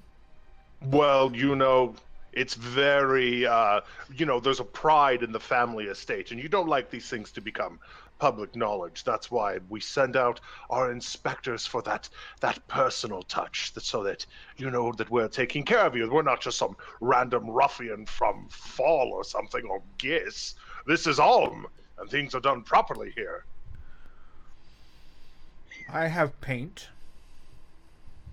Mm-hmm. Structural, sir. We want to make sure that the foundation of your home is solid as a rock. Because have you heard of cave rats? And kobolds? I have 7 colors of paint in a bucket. Oh, excellent. Do you have a favorite paint? My Granddad and I have the same favorite paint. It's red.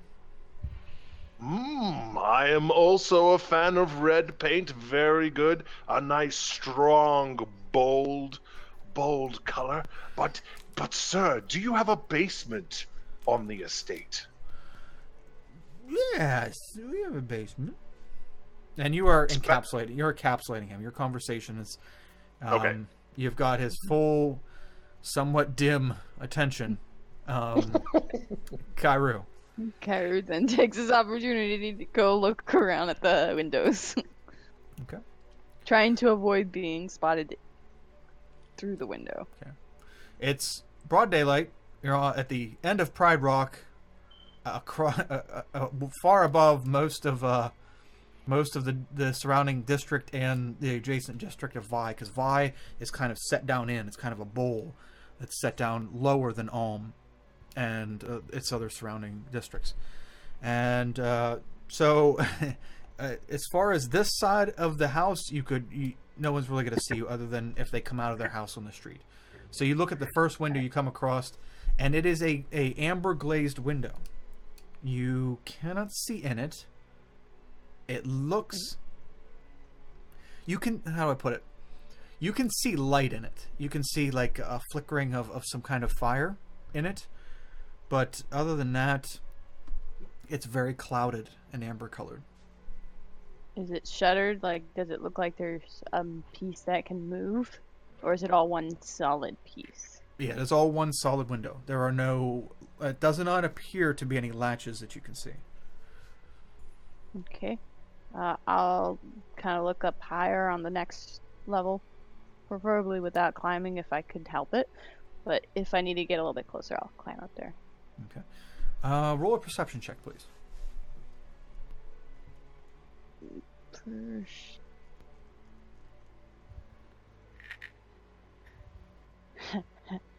I see nothing today. You see windows up there, and they kind of look the same. That's really all you notice. I'll kind of walk around the side of the house if possible.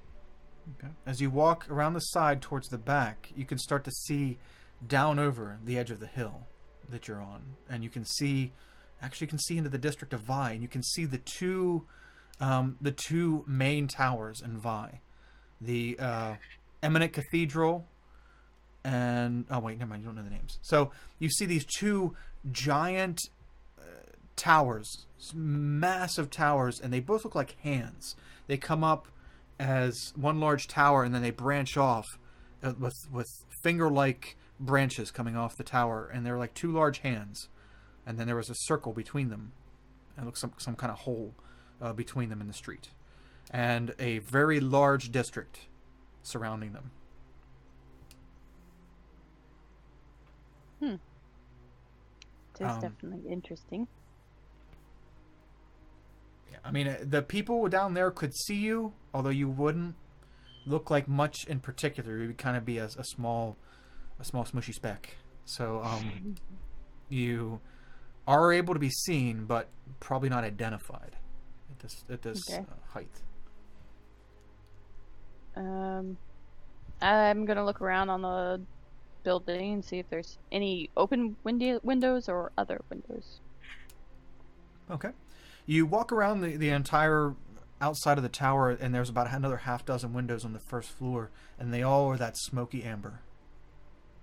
None of them look like they have any kind of way to open.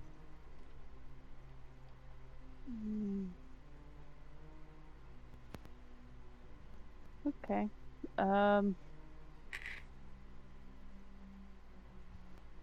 I will take this information and go back down with the rest of everybody else. Okay. You walk back down the hill, and you see you see Tarun with his arms flailing up in the air, and this dim-witted young fellow in fancy outfit just like staring at him with his mouth hanging open. Taking it in. I approach and kind of cross my arms. You're not done yet? I already looked at the big tower. I was informing this friend here of the proper ways to inspect and paint your estate. You were doing the tower inspections, right? And he does like a suggestive wink. Yeah, I'm already done. You are far too slow. Well, I'm sorry, friend. I have to go now. Duty calls. We will now that we've arranged for your appointment, we will send someone out within the half month. Don't tell anybody, though. It's a very special service that we provide, and exclusivity is our very first quality. Oh, okay. Now, have a nice day. You too. And I leave with Kairu. You guys walk down the hill. Poof. Everybody's down towards the bottom of the hill. Yeah, I don't see a way into windows unless we break them. And that makes lots of noise. So let's do that. Let's break the windows. Oh.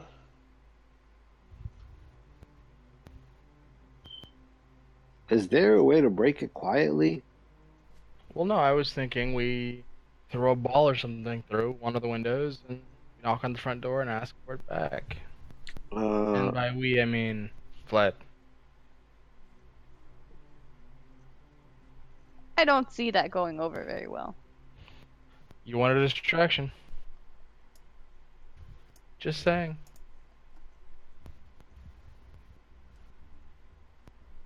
Have you tried talking to other people about Snake Lady?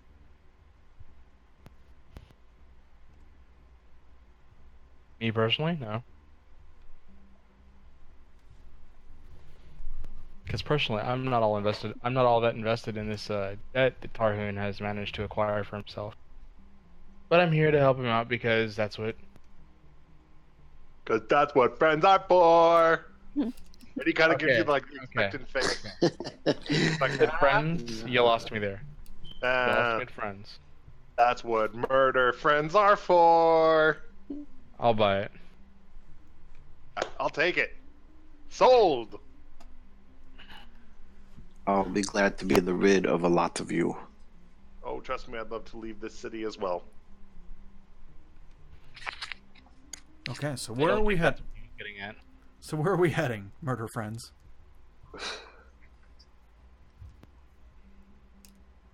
Unless we go in a way that's not a window. Another ground passage, perhaps? Medusas poop, don't they? Oh, Lord. I mean, everybody poops. Gotta go somewhere. A district like this, they're not throwing it into the street. Well, you're the one with the scales. You could go through the poopy waters to get there. I mean, yes, we could. I'd hate to find out that they have advanced plumbing and all their holes are super tiny, though. Inside the house. Do you guys think the blind guy can see invisible people? I don't think the blind guy can see anything. I don't think blind guy can see, but I think he could hear. How does he move around then? If you're blind long enough, you can probably memorize everything. It's a tower. If you don't bump into something, then you're good. Well, then how does a bat fly around? He That's can't something. see. He has to be able to see because he noticed that I had scales. Unless he's echolocating off of my scaly skin and I bounce a sound back differently. That's I how had bats scales at the door. Yeah, but they don't. Does something furry have a different echo than scaly? Is or his Maybe ears? it's the way you talk. Like a heathen. A perfectly normal man. Maybe you talk as though you are of a reptile aspect. Cold-blooded. At least I have a pulse, you old relic. Respect the dead. Come on, dude. We've all seen that I can bleed. Your. He points to his nose. Hibiscus. You shall pay. Oh, I know. I also realized that he wouldn't know what the word proboscis is, so I shouldn't have said that. So anyway, Yeah, where's this train moving? we Stalled at the can station. break a window and try to talk our way out of it, Sandlot style, or we can go and kidnap a Dragonborn. She might trade Hagar for, or in the process of bartering, that might let someone sneak in. Yeah. I don't think it's wise to just grab one of their citizens and try to trade him. Well, Like that. their citizens try to buy one another apparently. Or do you Well, guys not remember that conversation from last night, where Kyrie had an yeah. offer on Tarhun? That's a good point.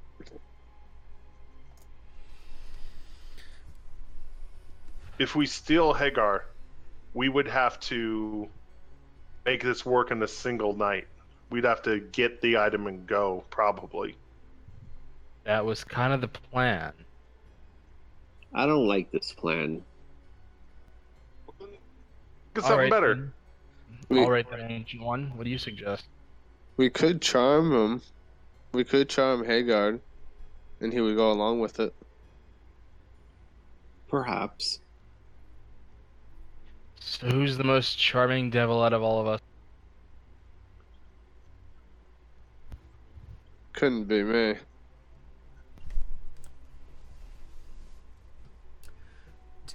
I am not persuasive in the least. The I monks have have told no me not to spells. speak on several occasions. Yeah, I'm not.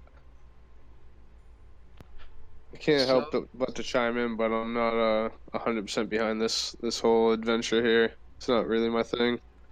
Stealing and killing innocent people and selling innocent people and stuff like that.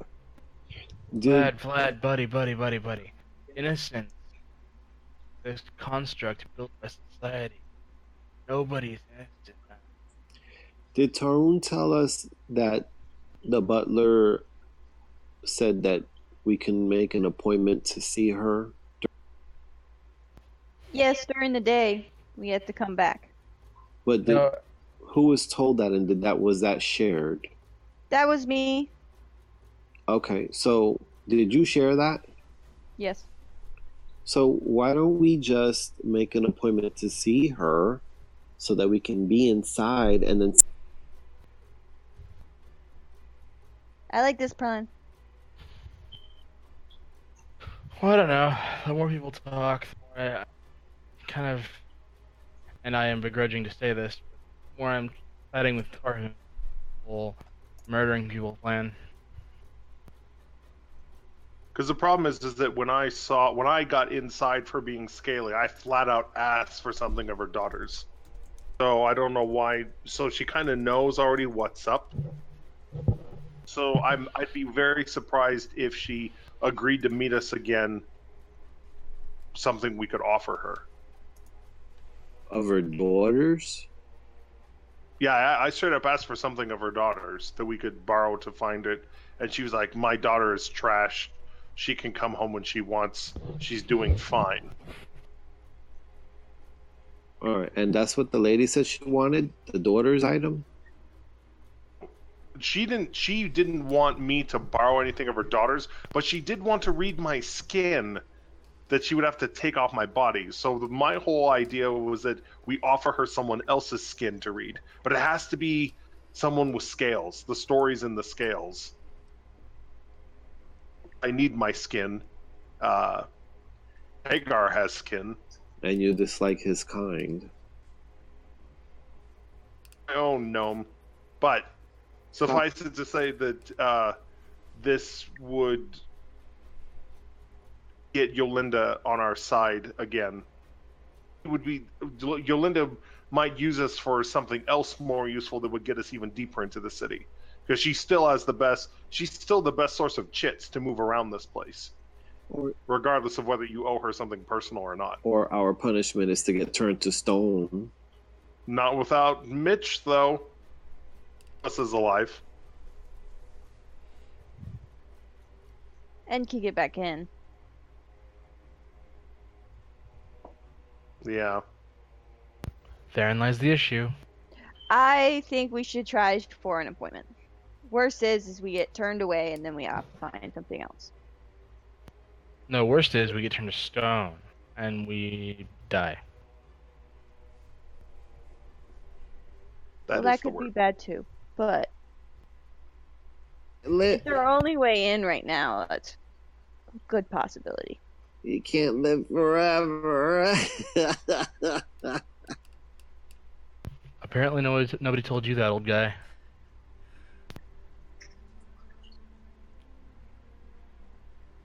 I vote we go get an appointment. Fine. Fine. Okay, what are we doing? Fine. We're making an appointment to see this scaly woman. Okay. Who's going up? I march to the front door. I guess we all I'm go. going. So everyone's going up? Yep. No. I'm hanging with Moody. Well, no, you're the only one she hasn't talked to yet. I don't think Tarhoon should go. she saw me last night. I'll stay at the base of the hill and wait. Okay, you're staying at the base. Vlad, what are you doing? I'm hanging out. I'm gonna hang out with Mooney. Oh, you're going back to Moody's? Yeah, Okay. I'm just gonna keep him company. Tell him stories. Tell him some adventure stories. Okay, so you're gonna walk back to Moody's. You gonna say anything to anybody before you take off? Good luck, guys. Okay. Vlad heads back to Moody's. Indigo, what are you doing? I'm going on. You're going where? I'm gonna join the group. I want to meet this lady. Okay. So Indigo, Kairu, and Reynard ascend the hill. Da, da, da, da, da, da. And You're- knock on the door like I own the place. Okay. Doom, doom, doom. A few seconds later, the door opens. Yes. How may I help you? Is it the butler or is it the lady? Yes, the butler with his eyes sewed shut, tattoo, like a tribal tattoo down his face and across his eyes, down his cheeks, and yes, it is the butler, and he stands there with his arms folded and stares straight ahead. How may I help you?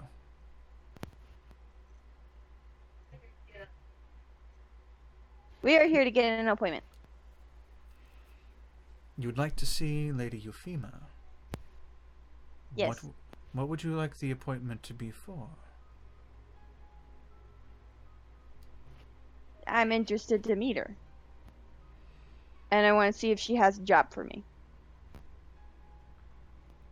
Madam, Lady Ufeema does not just merely take visitors. You have to have a purpose.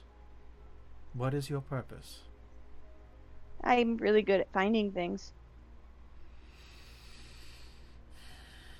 And beating people up. Also very good at doing that too. Perhaps she needs me for something. I shall go ask if she will allow an audience today with people that can beat people up. I'm sure it's riveting and she will allow it. But before you go, may I ask a question? Yes, sir. I've heard that the lady of the house has been in this city since the beginning. We are, let's put it this way, new residents, and we're looking for a way out. You think your mistress might have some kind of insight as to how that can be achieved? Well, sir, I don't particularly know myself, but I assure you, if there is a way out of the Grey Maze, Lady Ufeema knows of it. Oh. I have one more question, and I fish in my pocket for the little pendant that I found at my mother's, murder site. Mm-hmm. Does she know anything about? Do you think she might know anything about this?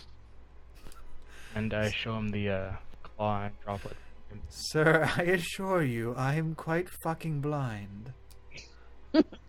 Well, then take it. Feel it with your hands. Okay, sorry. I hope he stabs you with it. Oh, that was just too beautiful to pass up. Yeah, okay, he holds his hand out. Well, I assumed he was gonna hold his hand out, so I. Well, he didn't know what the fuck you were talking about until you said. You're right. I forgot he was blind. To be honest, let's just leave it at that. Okay. Good detective work, though, to find out that he can't see. Yes. Agreed. Yes. Check mark. Fucker cannot really see. Okay. So he holds out his hand and he runs his thumb and four fingers over the pendant. This I do not know. I'm sorry. I do not recognize this sigil. And he hands it back to you. Do you think your mistress might? As I may have stated before, if anyone knows, Lady Ufeema knows. She knows most. I would most assuredly love an audience with the lady to discuss these matters. I will see what I can do. That is a little more viable than we beat people up. So, I shall return shortly. Wait here. And he slowly closes the door. And We're inside? No, you're on the outside. Damn. Click. And silence. You guys are standing outside. And about... You beat people up, huh, Cairo? You beat people up. I just said I beat people up. DM, I'm going to cast outside while nobody's watching besides my two friends. I'm going to cast Mage Hand. And I keep... You cut out. I keep it hidden out of sight, like under my cloak or something. Oh, okay. So you cast Mage Hand, and you keep it under your cloak. Okay? At the ready. Yeah. Yes. Okay. Very good. Okay, so about 6 minutes later, you hear the latches start going, and the door cracks open, and you see the porcelain mask of Lady Ufeema with black crystallized eye sockets in it. Yes. What do you need? Well, kind lady, I'm in need of some information, and from what I've heard, if anyone knows anything about this place, it's you. I don't know much. Well, like I said, I've heard that you were here from the beginning. So I was wondering, being a quote-unquote new resident, you would have any information as to how to maybe escape this damn place? The city is not kind to new people. Having to live in squalor when you can claw your way out of it. I will need some sort of deposit to further this conversation. Why should I waste my valuable time?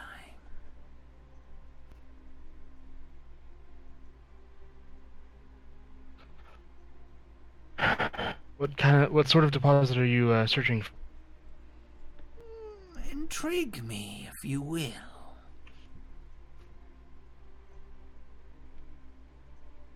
Well, as I said, this place isn't kind of newcomers, and all I really have on me, this pendant here, it was recovered from the site of my mother's murder. So I don't really have much to intrigue you with. I speak up. I can give you 10 gold pieces if that will help further the conversation along. Oh, little one, you are brave coming here. I do enjoy gnomes. Keep your petty 10 gold pieces. I should like...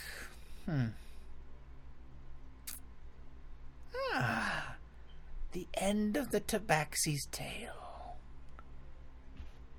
Just the tip. I look at Kairu. Kairu's eyes dilate. What? I shall grant you an audience, my dear, you and your friends. If you would be so kind as to give me the tip of your tail.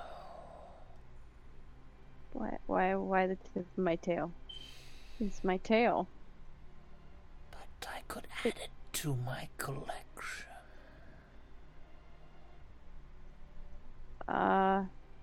What if I get you something else that's more interesting than my tail? No, I want the tip of your tail, dear. Oh boy. Nervous, I twitch. She stands up now at full height. She kind of she was kind of at like a 5.5 foot eye level when she initially opened the door, and you could only see the mask, really. And then as she's getting more animated with this, the door starts opening wider, and the mask goes up. And at full heights, she's like 7.5 feet tall, and you can see behind the mask, above the mask, you can see the otherwise dormant small snakes on her head start to writhe around a little bit and start to stir. Cairo stands very rigid and turns into a cotton ball. I don't like this idea. Poof. Are we still outside? Yes.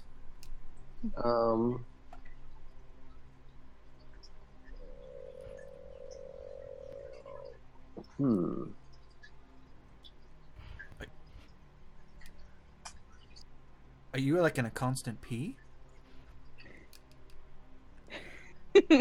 Who, me? Are you peeing yourself right now, Indigo?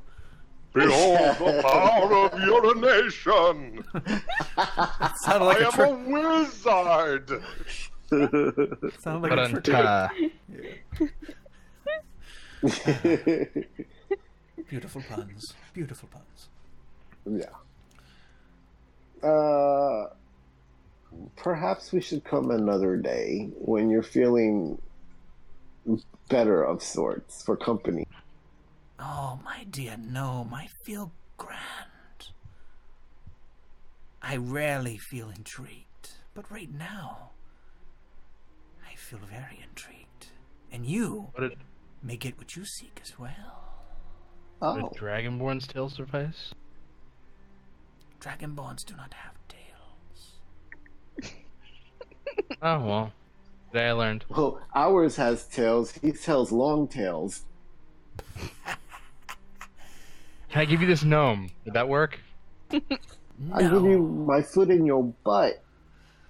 No, I've got about 3 gnomes in the back in my statue room.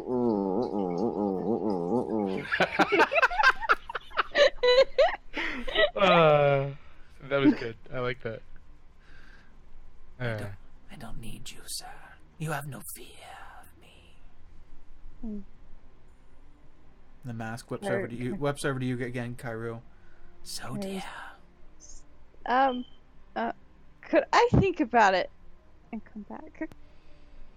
I have been with my tail for a long time. But you have my blood stirring. Please don't keep me in suspense. My offer might change. You don't want it to change. My tail will hurt when it goes missing. Raynard pulls out a knife and hands it to Cairo. I could die. No, dear, I would not let you die. I would bleed to death. No. Never. In the words of our gnome friend here, pish posh. So, pretty kitty. And she holds her hand out to like slowly caress your face. Do we have a deal? I will probably regret this. How much of my tail? Just the You said the tip. just the tip. Just like that's like asking for a foreskin piece. Yes. Just the. Well, let me see the tail, and I'll show you. Cairo kind of like slowly turns. Like, this is a terrible idea. Dear, I would never take it without your permission. She grabs your tail, and she shows how far down. It's about 3 inches down from the end of the tail. Oh man. Just this much will do.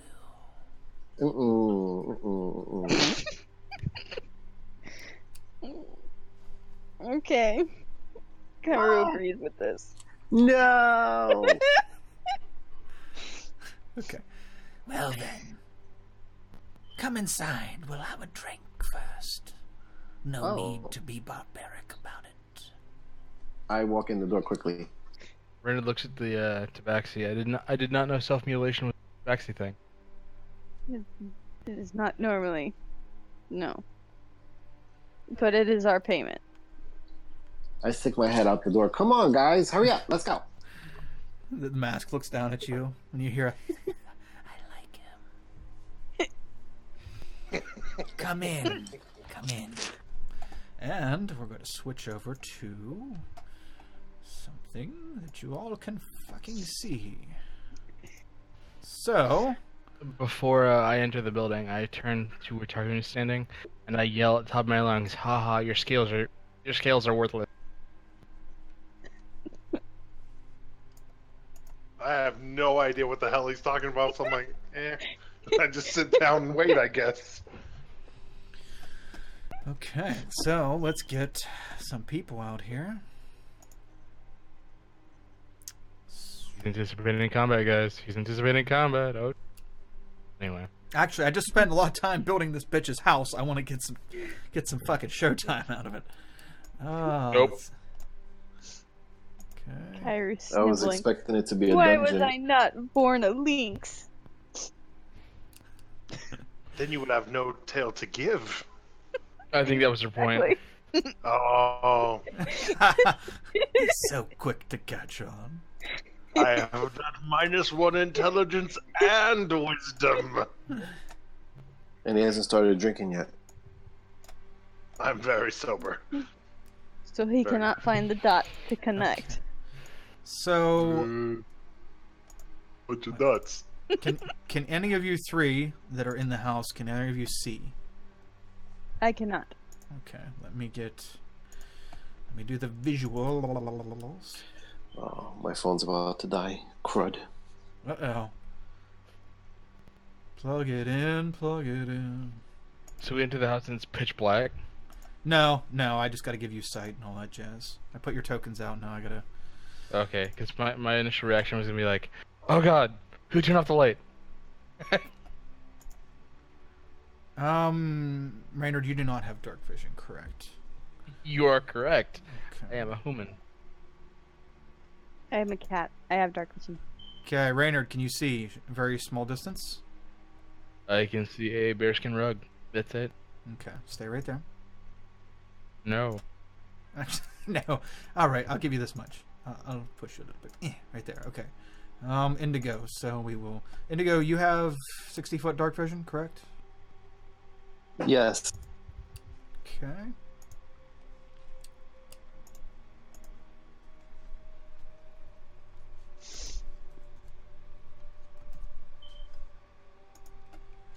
I knew last level I should have taken the dark vision spell. And Cairo. Also 60-foot dark vision.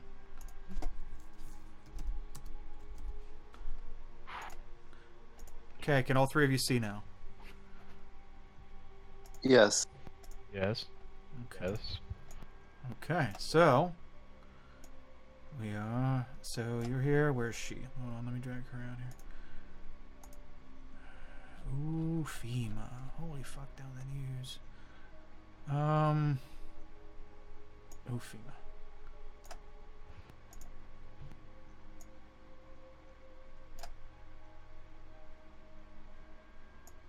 She's not quite large.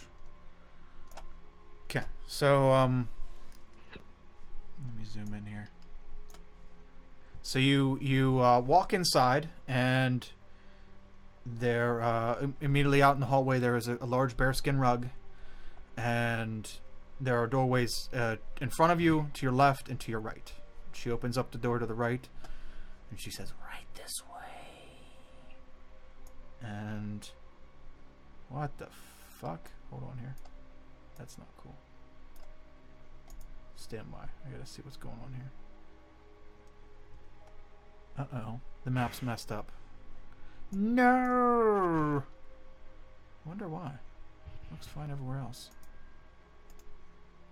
Oh, theater of the mind.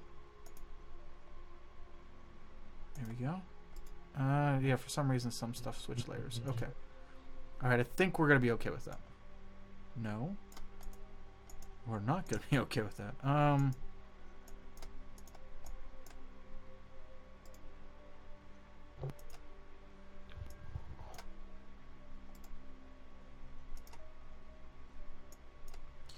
Stand by.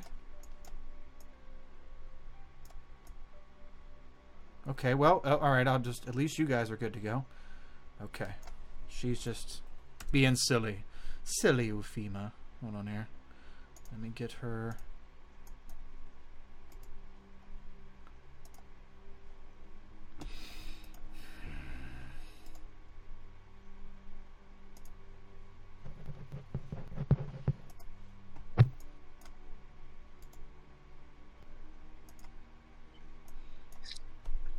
While all this is going down, since we're on the inside, I'm taking note of how the locks turn or adjust from the inside. Okay.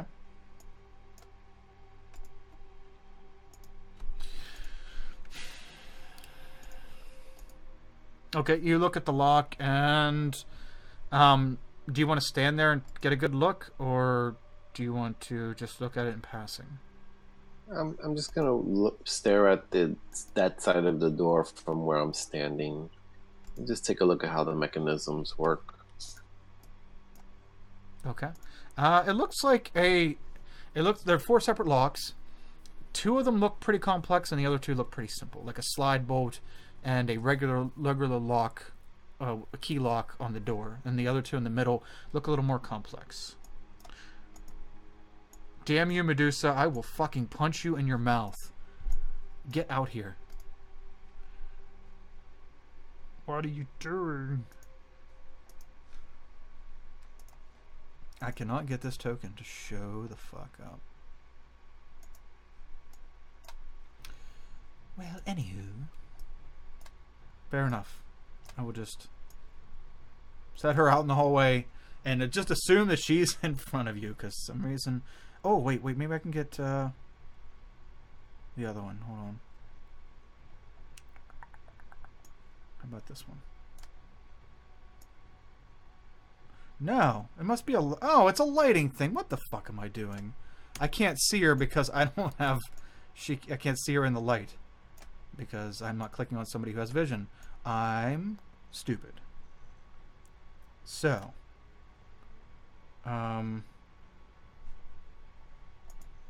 I guess I'm thinking that's the reason. I'm going to tell myself that so I have some kind of justification. It's so simple, it's complicated. What's that box on the lower side of us? There we go. That's what I'm talking about. Okay. That's what... Yes. Okay, that's what it was. So, box on the lower left, go ahead and ping it. That is a welcome mat. A Christmas one. Welcome mat. It's got, like, little cardinals on it, I think. I don't know. It looked cool. It's a welcome mat. Is that at the front of the door we entered? Yeah, it's on the inside. It's a welcome mat. Got it. Okay, so you all enter the room that she escorts you in. And it's a nice big lounge room. There is a gaming table to the left. There's a small table to the right. Also other like strategy type games being played. There is a large snake eye rug in the middle of the floor. And this rug appears to have be part rug, but it also has scales on it. There is also a couch and some chairs over by a very large and ornate fireplace, and in the very corner there is a some kind of creature moving around in a cage. Somewhat transparent, you can kind of see the light from behind him, like the light that flickers from the fireplace. You can kind of see through him. And first he looks like the shape of a cat, and then he looks like the shape of a lizard, and then he looks like some kind of misshapen weird creature. And she walks in and says, Come on over here and have a seat. Over on the couch. She walks across the room. By creepy thing in cage? Don't be scared of Fluffy. He's, gentle. To you? To those he needs to be gentle to.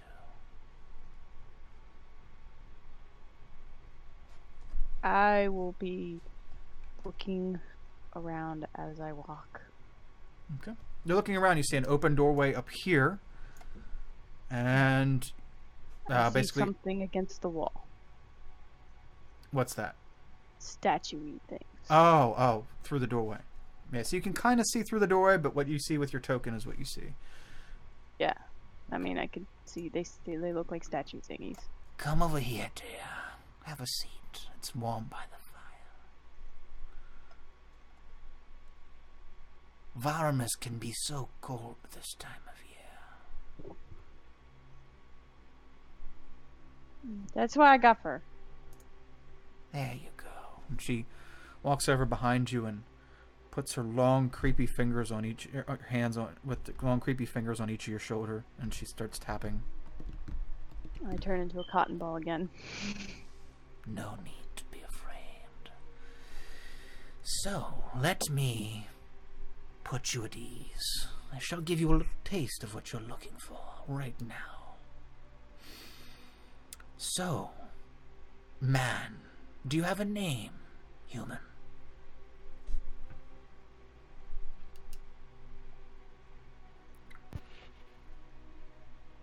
Yes, I do. Fantastic. What is your name? It is rude to ask someone their name without introducing yourself first. Well, I should hope you know who I am coming to my house. I am I do. Lady Ufeema. At your service. As I was going to say, introduction, much more polite. Thank you very much. My name is Reynard. How are you? Very good. Thank you for asking.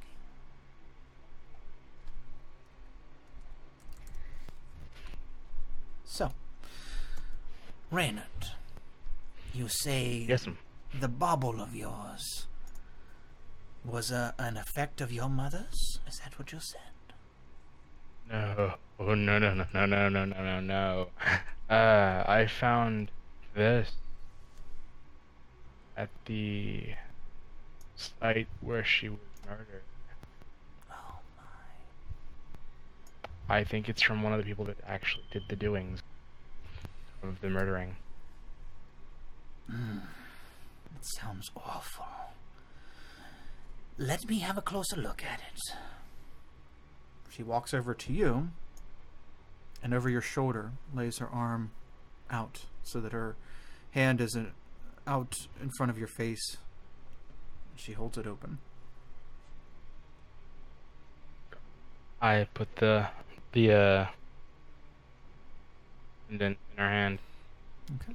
She closes her hand slowly and pulls her arm back, and as she's pulling her arm back with her other hand, she puts it on your shoulder and slowly caresses it as she stands up to full height. And she begins Does to not bother Reynard. She begins to look at the pendant.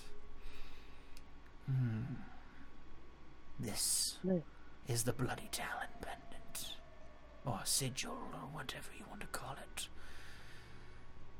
Not much is heard of them in Varamus. There are rumors that there is an operative amongst one of the lower districts running independently. I do not know the name of this person, but I do know he is hunted. That is all I know of the Bloody Talon. And she puts the pendant, holds it, puts it out in front of your face again, and opens up her hand. And I take it. Okay. She does the same thing, pulls her arm back and caresses your other shoulder as she's standing up. Now, let us get down to payment, and then you'd like to know how to get out of Varamus. Very well. So, she walks across the room and leaves this room through the doorway that No, actually, through the doorway that you guys didn't come through. I think. All right, there are 3 items on the fireplace: a scissors, a sword, and what's that third item? Part of the map? I don't know. Let me see here. Let me zoom in. I don't know. I didn't take stock to the image. I don't know. We'll call it a knickknack. All right. Well, when she steps out, can I use the mage hand to grab said knickknack? Sure. Yep. I mean, it's small and it's less than 5 pounds, I would assume. Yes, it is. Kairu's gonna get up and go look through that doorway briefly and stare at one of those statues and see if it looks like a very worn statue or possibly a statue of a person. That knickknack that you guys are talking about looks like it might be something mechanical.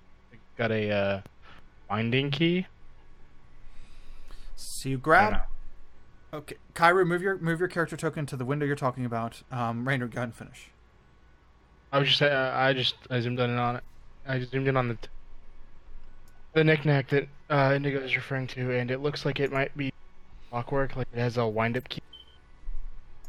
Yes, he inspects it and realizes or sees that it's some kind of puzzle box. That's not a window, Kairu. That's a doorway. Yeah, I'm gonna peer through and kind of try to see if I can look at these statues a little bit more. Okay. So as she leaves, you kind of get up and walk over there, and Indigo, you get the mage hand, you grab the object, you drift the object over to you, and as you put it in your hand, you notice it's a puzzle box, some kind of puzzle box. Excellent. I'm gonna cast. Well, I don't know if I can cast invisibility on it and then hide it in my robes. That would be awesome. Okay. So you cast invisibility on it, and as soon as you do, you hear a very loud, shrill screech come from the cage, and this whatever the creature in the cage starts smashing itself against the cage, and it starts changing form into like an oozy substance and starts beeling out of the cage. Well, that.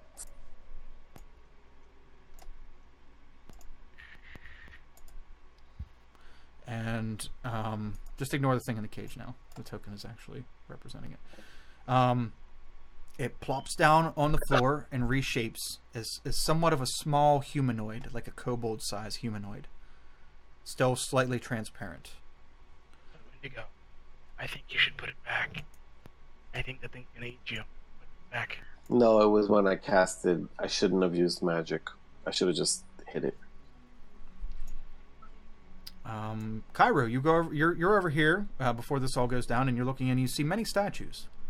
Statues of, looks like noblemen, warriors, just normal people. All in this room. I think I found her collection of people. I will cancel the invisibility and put the knickknack back. Okay. You start putting the knickknack back, and Kairu, Ufeema bursts through this door right here to your left, and she's marching towards you. I start pointing. I was like, "Your thingy is making weird noises." I heard that, dear. He only does that for certain things. Move out of my way. Right away. She marches in, and the little smooshy thing, Fluffy, runs over to her, and she starts petting it on the head, and you can see that her fingers, there's steam coming off of her fingers, steam or smoke or something like that as she pets it. What does it matter, baby? And it's pointing at you, Indigo. by now you just got the knick-knack down and you dismissed your mage hand. What did the little gnome do, baby? Oh, I was fascinated by this knick-knack, and I was trying to figure out how it worked. Sir, you shouldn't be touching things that don't belong to you. My apologies. I tell him that every day he's conscious. I'm a curious gnome. All can be forgiven if you give me a pinky. One little digit, and I will What? I will forget this indiscretion. She has a very large pair of shears in her hand. Kairu kind of grabs her tail a little bit, and her eyes dilate. I show her my staff with the hand on the top. Can you take this pinky instead? I do enjoy you. You are quite funny. I also knew a funny gnome. He hangs out in the back, not much for words. He stole from me too. I didn't steal. I was just handling the knick-knack. Wasn't even borrowing. Put it right back. I believe you. But Fluffy doesn't believe you. And What is Fluffy? I don't mean to digress, and I don't mean to, tangent, but what is Fluffy? Fluffy is a creature of my own doing. He's very unique and very loving. I can see that he's unique, and apparently very loving. But he does not take kindly to those touching things they are not supposed to. So, wonderful little gnome, who I consider a treasured acquaintance. How about that pinky? Did you take a pinky toe instead? No, too small, I can't chew on it. I need your pinky, sir. Oh, Jesus. I think Kairu has to go to the bathroom. Ma'am, you might want an escort. Fluffy shall show you the way. Okay. Fluffy, restroom. Go. Fluffy jumps over the couch, one leap, and you hear as it hits the floor, and then he starts walking. That sound is quite disconcerting. And Indigo, she's looking at, well, you can see the mask is staring at you, and she's cocking her head to the side like a curious dog, looking at you.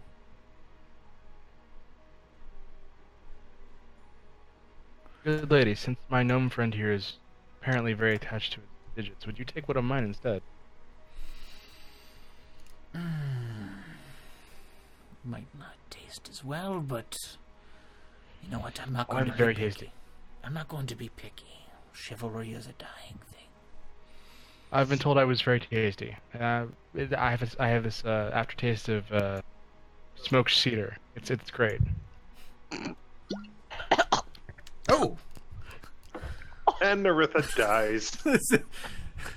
Well, you're not supposed to drown in the toilet.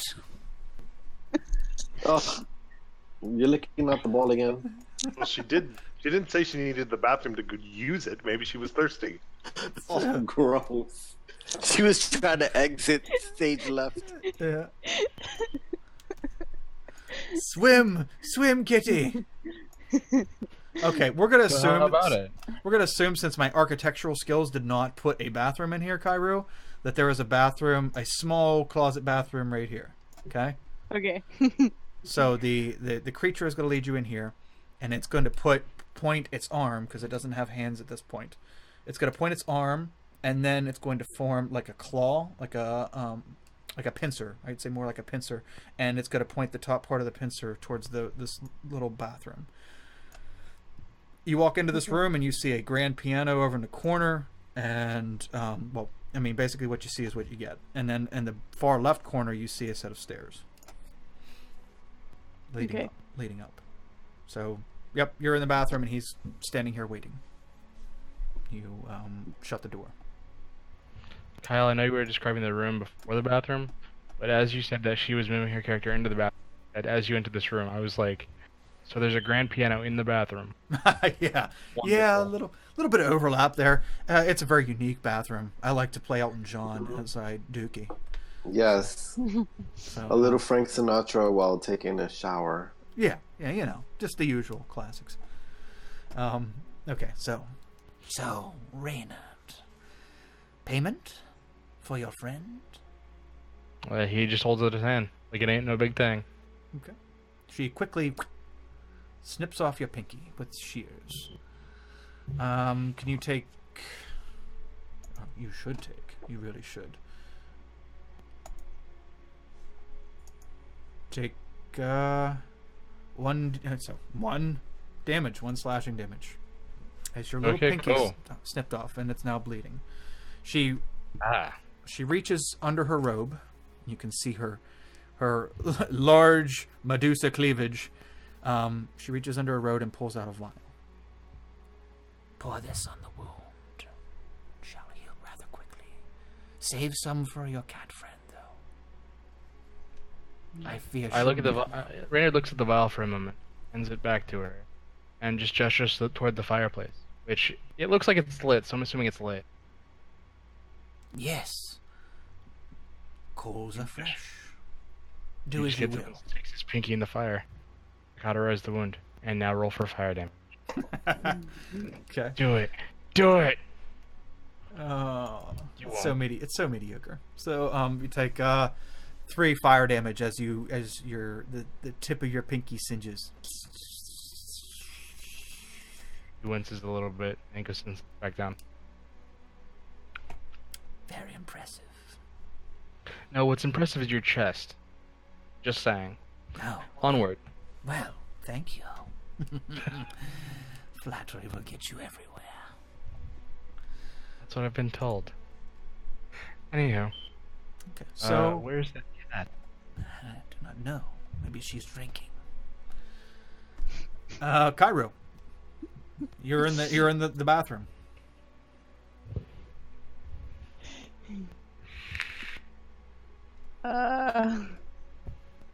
Kairu's gonna get some of that icky stuff from the head on her hand. The icky stuff from what head? The basilisk head. Mitch's Oh. eye goo. Yes, the eye goo. Okay. So, all right. So you milk the basilisk eye for some of the ichor stuff. Okay. hmm What do you want to do with it? I'm gonna apply it to my hands, to the palm of my hands. Just- Okay. And the little basilisk head on the inside, it's kind of like a zombie head. But it's not really loud enough with its mouth being held shut to make much noise. Just. And you close the box, and you have this ichor stuff on your hand, and it starts to soak into your fur a little bit. And I just kind of gently open the door, trying not to put as much of the ichor stuff, like leaving like the tips of my finger or whatever, and kind of opening the door. And I open it, and I'm looking at this thing. I was like, okay, let's go chop my tail off. Okay. I guess. Okay, and you head back out, and Fluffy is standing there waiting, although at this point he's sitting. He looks like he's in the shape of a wolf at this point. If a wolf was ooze-like in nature. And he stands up, wags his wiggly tail, and proceeds to walk through the door. And Kairu just follows begrudgingly. Okay. C4M. Let's get you both back over. Ah, you stupid wall. Damn it. There we go. Did I get everything? Okay. Okay, zoom in. Ah, there she is. Woman of the hour. Come, dear, come.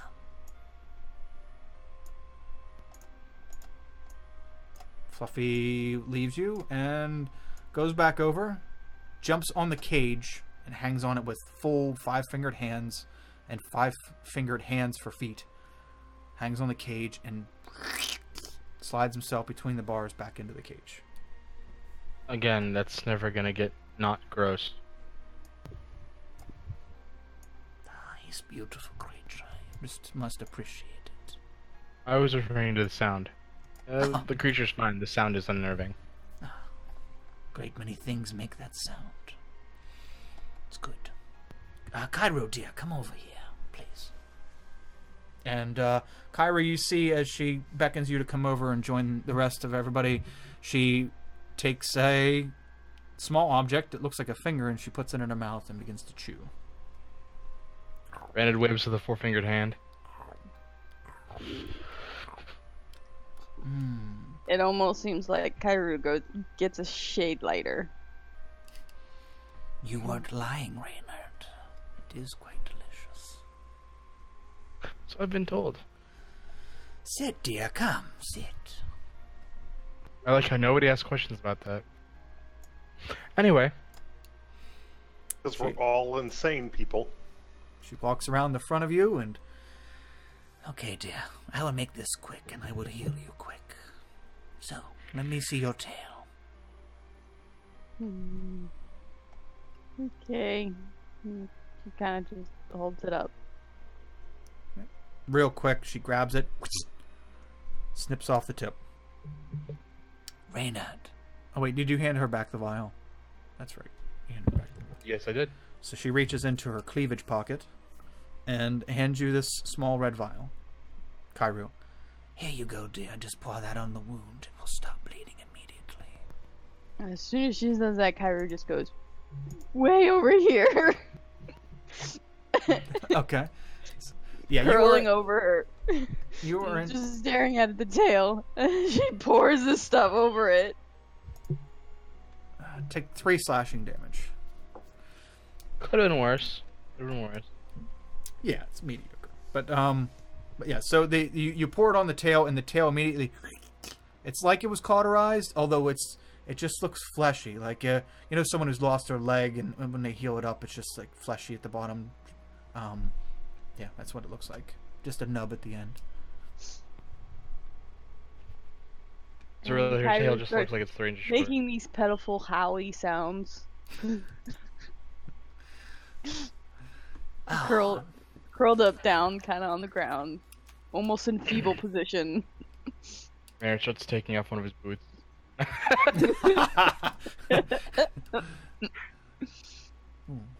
He's armed, careful. Okay, so It's better if it starts putting it back on. She puts your tail into her blouse And says, okay, now, my turn to pay. So ask away. What would you seek? Knowledge. I am hundreds of years old. I know much. Well, the questions I had were already asked. Both of them. You have yet to answer one of them. How many questions do we get? Just ask. I'm not a genie. I will try to answer several. Well, Rainer could get his questions answered first. Well, to be fair, the only question that she hasn't answered benefits all of us. So. Kairu angrily looks over her shoulder and is like, tell me about the person you hate the most. Ah, the person I hate the most. It would not be a person. It would be a creature.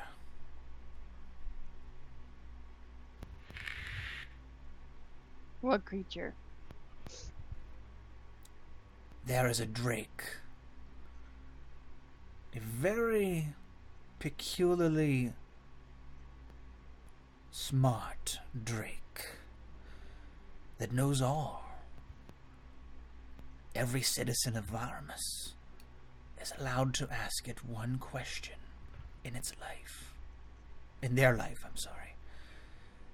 And he must answer it, and it will be true. He knows. And in return, he is allowed to ask them one question, and it must be true. He knows too much. And I would love to read his scales. Oh, the stories it could tell. And what did you ask it? I did not. I refuse. I am far greater than any measly drake. I shall not reduce myself to seeking his aid.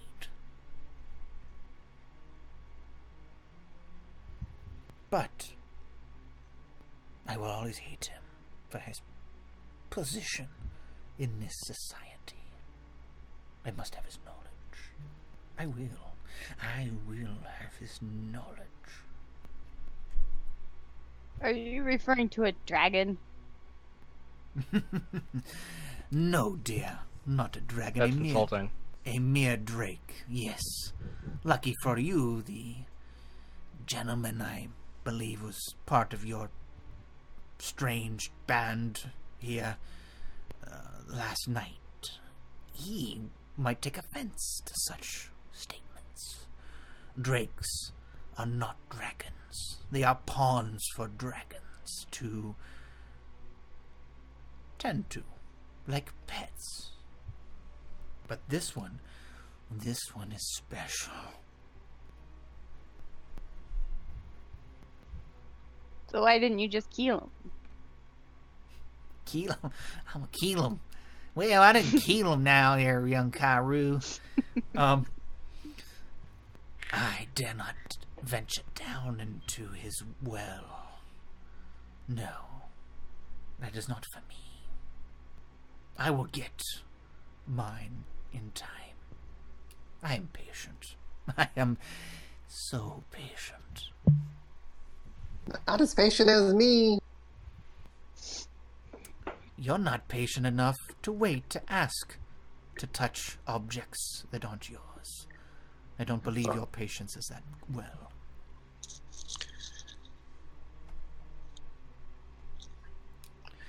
So, I think I need question. my dragon friend for comfort.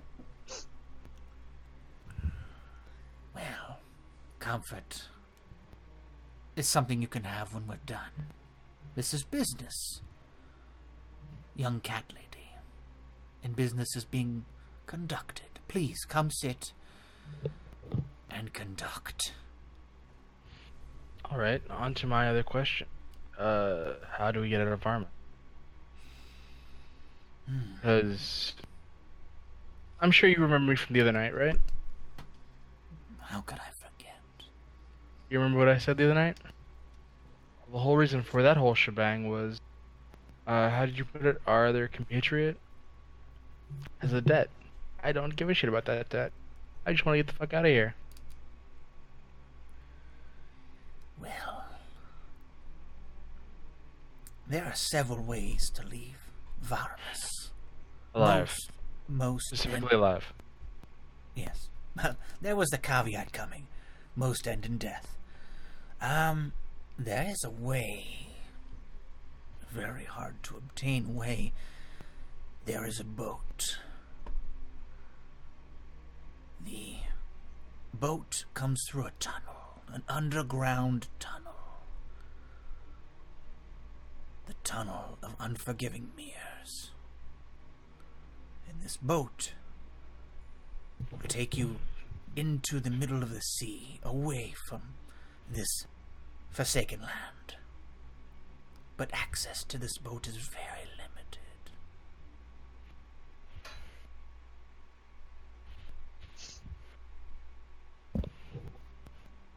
Interesting. You said it's underground?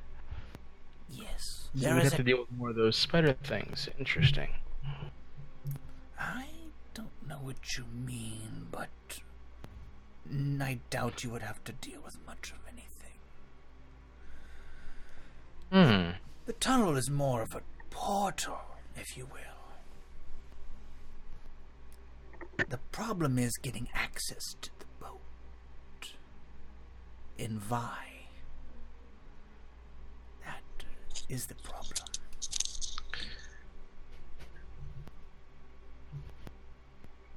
Indigo clears his throat. I do have a question. I'm sorry, you stopped talking. I couldn't hear you. I do have a question, if I may. Ask away. I drank this potion, and since I've drinking this potion, I started turning into some ungodly things, like undead creatures. How do I control this? It happens on a whim. Very interesting potion. I should see it being a gift. Control. Control of such things may take study. Or another potion. Or death. I do not know. It's a case-by-case thing, you know. Magic's like that.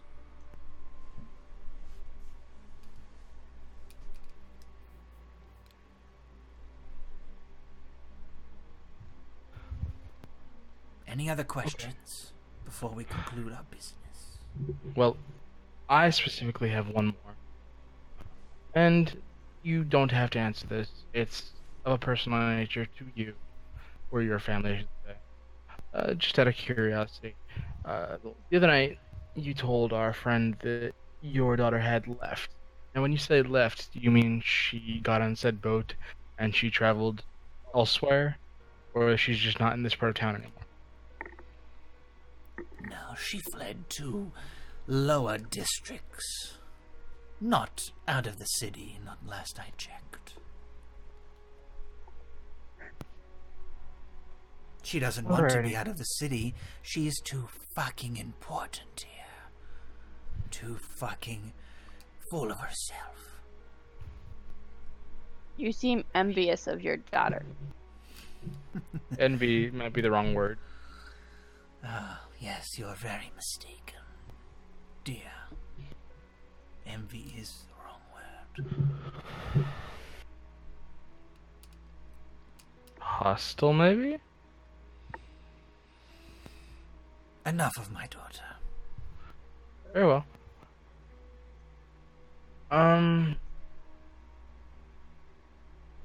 This dragon. I know I said I had one more, but you keep just bringing them out of me. I don't know. You just keep making me want to ask questions. Your payment was well. Ask away. This dragon you spoke of. How do we find it? To ask our questions. We're citizens of this. You do have a point. The problem isn't finding the well. The well is right before your eyes. Step outside my house, walk to the edge of the mountain and look down, and you can see where the creature dwells. It is a large well between the two great towers.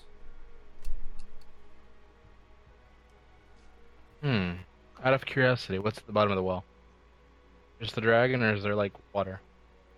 I do not know. I've never been there. There is a drake.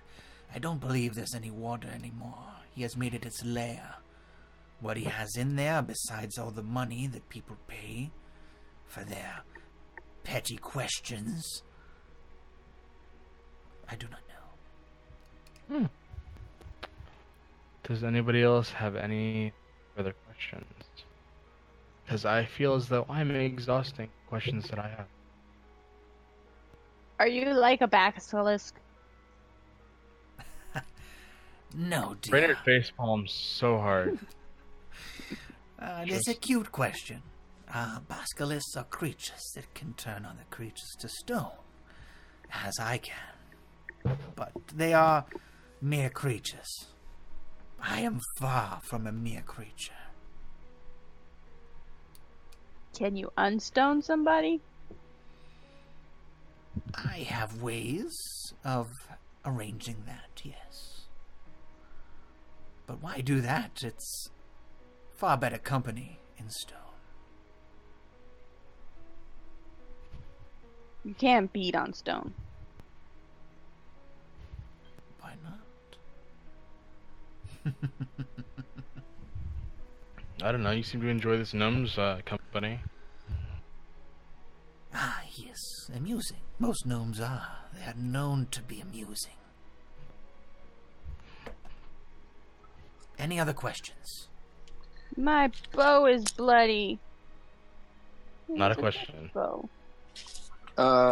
Yes. I'm still rather interested in that puzzle box trinket. Might I be able to purchase it from you?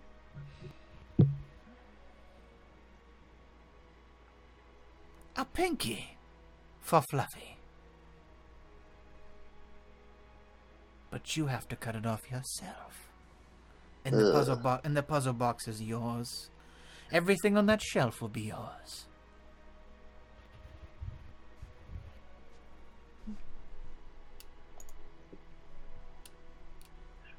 Well, hell, if my companions can suffer through it, so can I. And I'm like really willing to transform right now. Like I really want to transform before this happens. Do an Arcana check with disadvantage.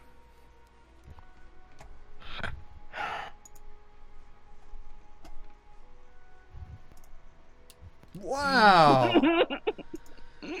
You lucked out shit. so hard. That's amazing. Okay. Roll a d4. So what are you doing as you're trying to shit this out? I'm like, here, take my.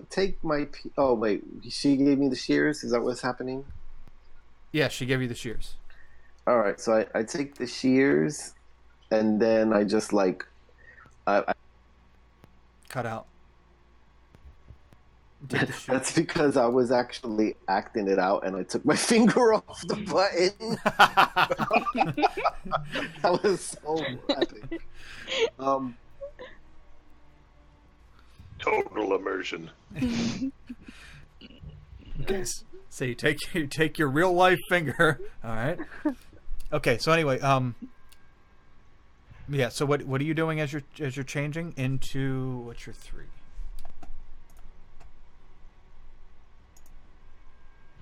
I change into a venomous mummy, There you go.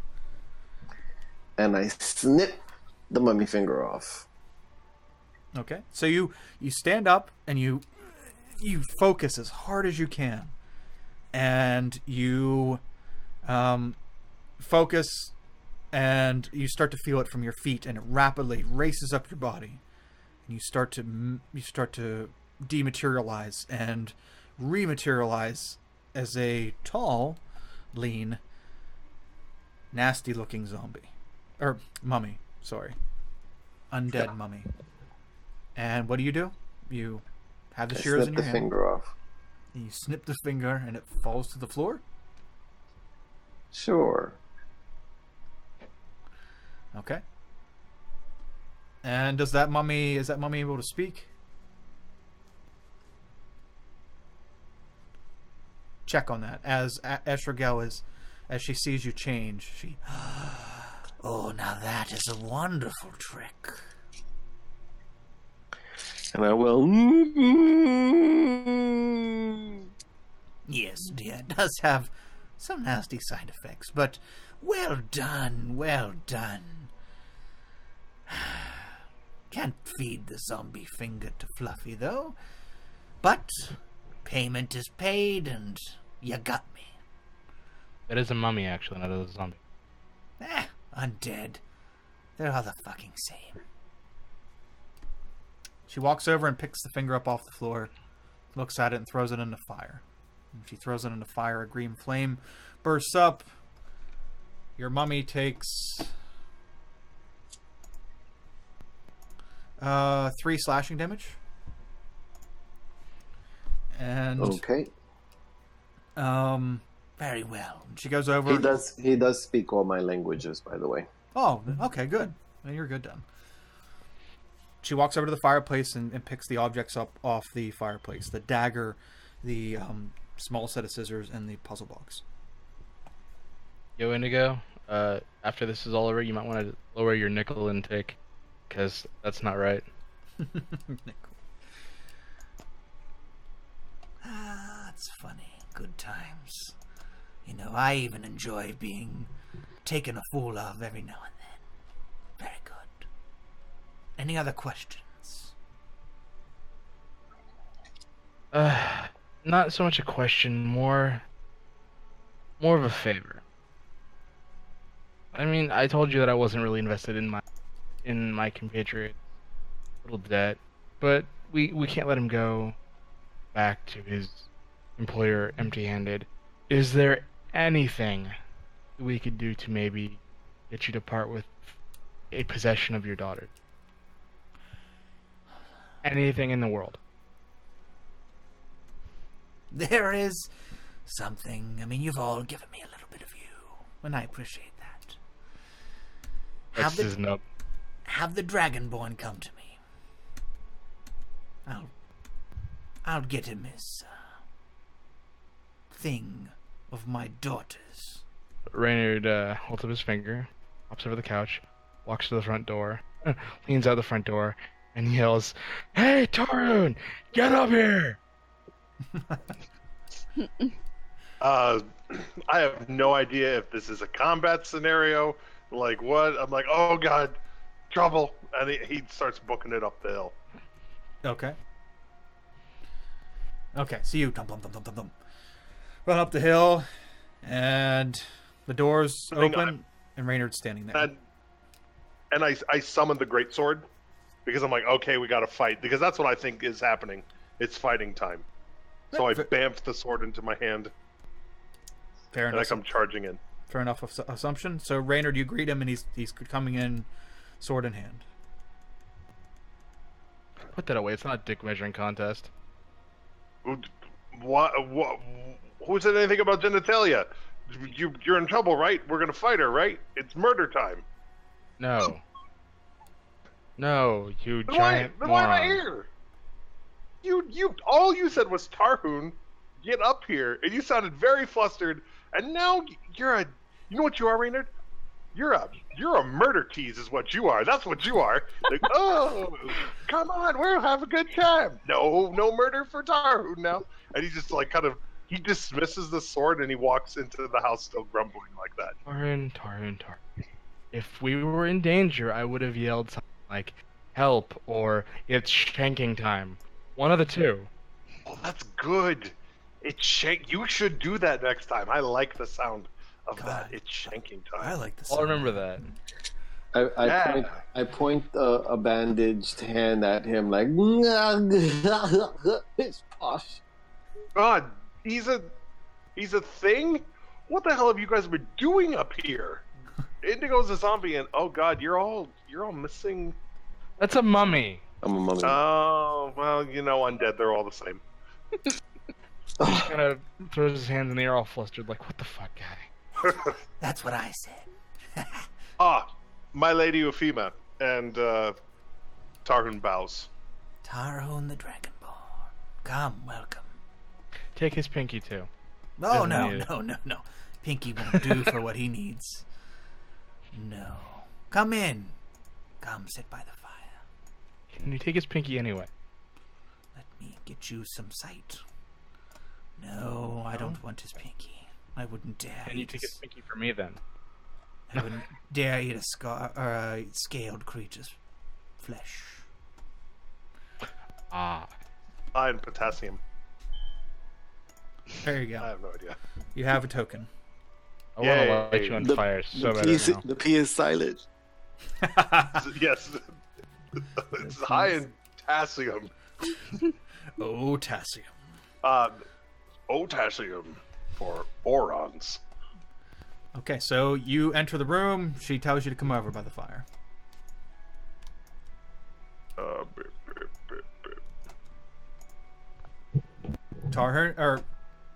Cairo, you still over in the corner, nursing I'm your still over in the corner pouting. nursing your wound. Okay. And Waiting for her and the thingy in the cage to be distracted and maybe sneak off and start putting tar over statues.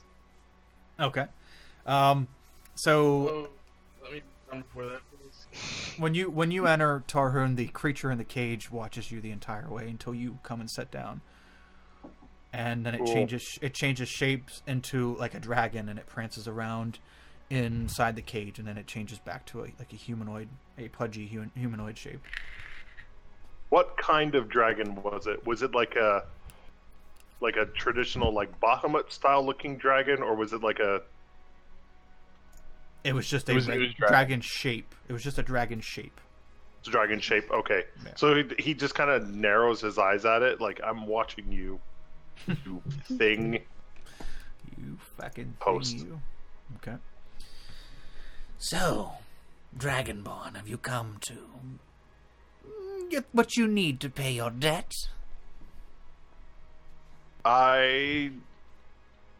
Yes. Quite frankly, that is true. We were going to bring you a whole nother Dragonborn, but we just couldn't figure out the logistics of that. So I guess I'm here instead. How hard is it to murder somebody? Seriously. But the problem is, Reynard, murdering people is so easy.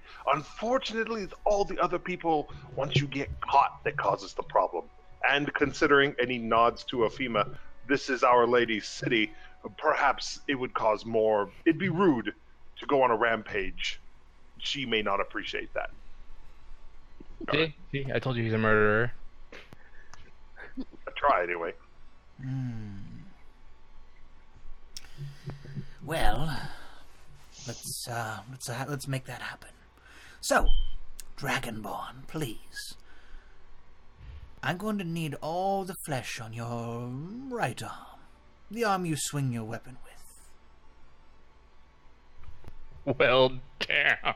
Like Another pinky. I love it. when you say flesh, are you talking the muscle, or are we talking like skin? Like how much do I gotta cut off here? Oh no, not the muscle. I will not take any of your performance. Death is a circle of life kind of thing, and I wouldn't get in the way of that. I just want the scales and the meat underneath. Helps preserve the scales, so it does. Oh, real quick. How many Lion King references are you going to make this game? Which one was there? I don't know. Pride Rock and then Circle of Life. I mean... Okay, alright. So Circle of Life wasn't an intended Lion King reference, but yes, Pride Rock definitely was. So prepare for the chance of a lifetime.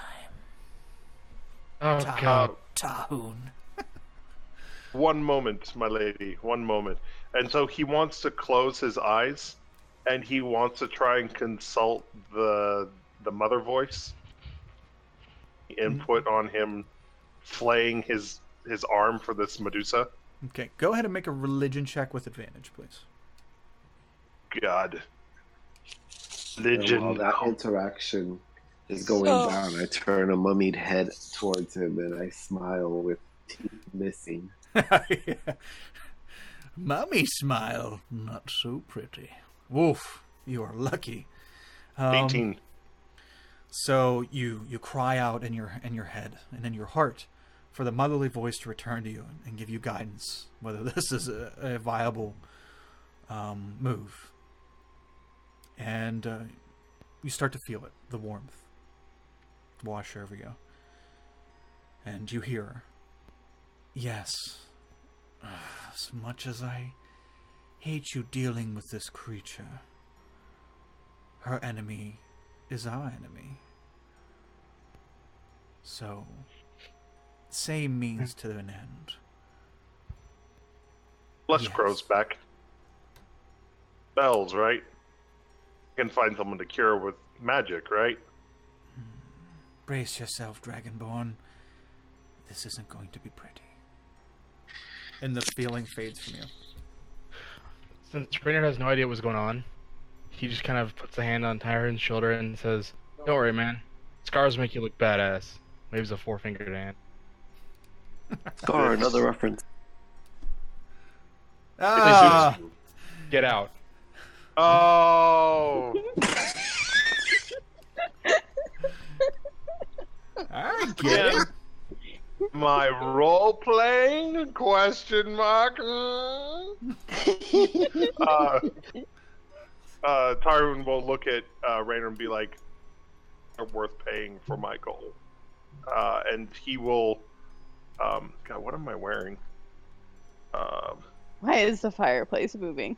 Is that just me? I accidentally moved it. Okay. So It's dancing. So So I'm not drunk enough yet.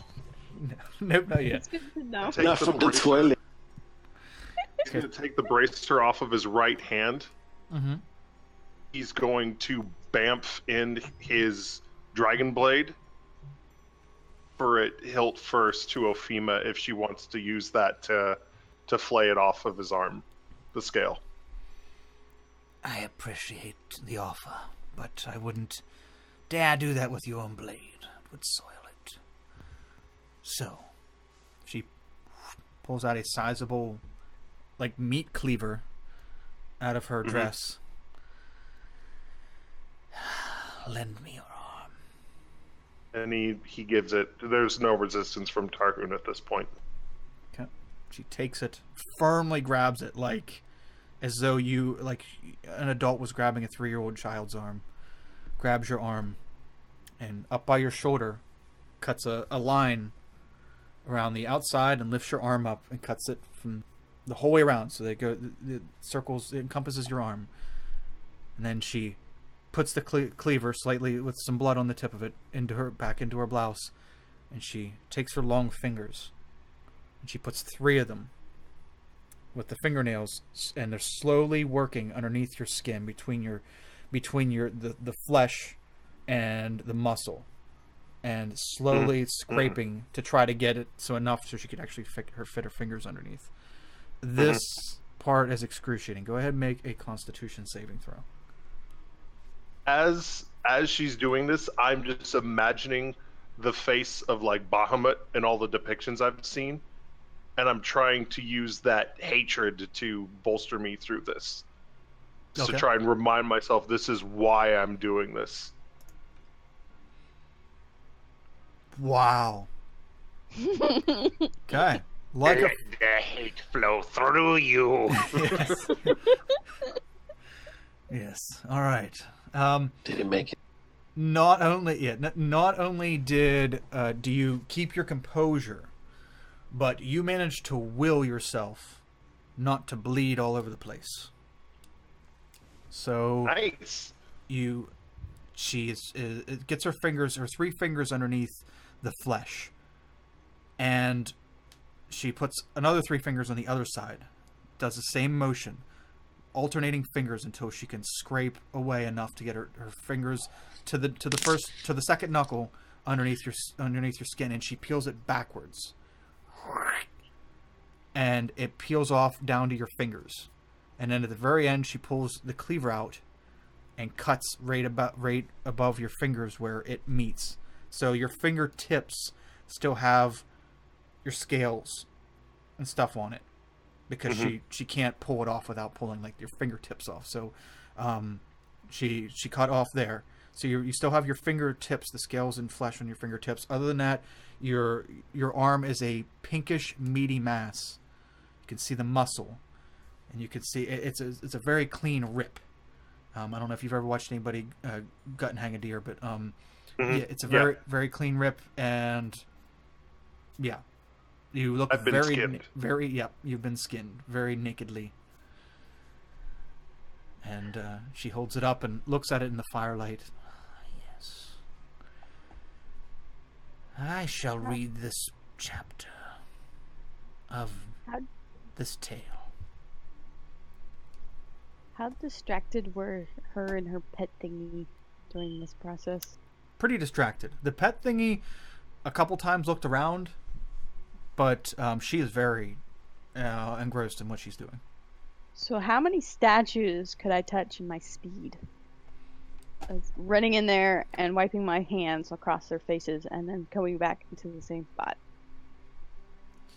It all depends on how much you want to and how detailed you want to do the rubbing of this stuff.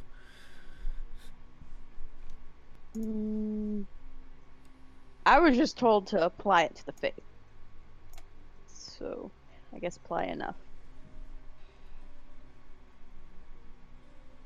Okay, so you're gonna run in. Go ahead and make a stealth check, please. As you quietly creep over towards the doorway.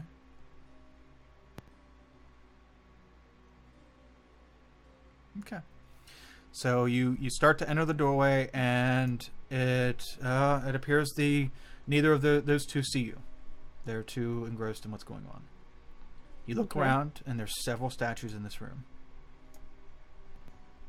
What would you like to do?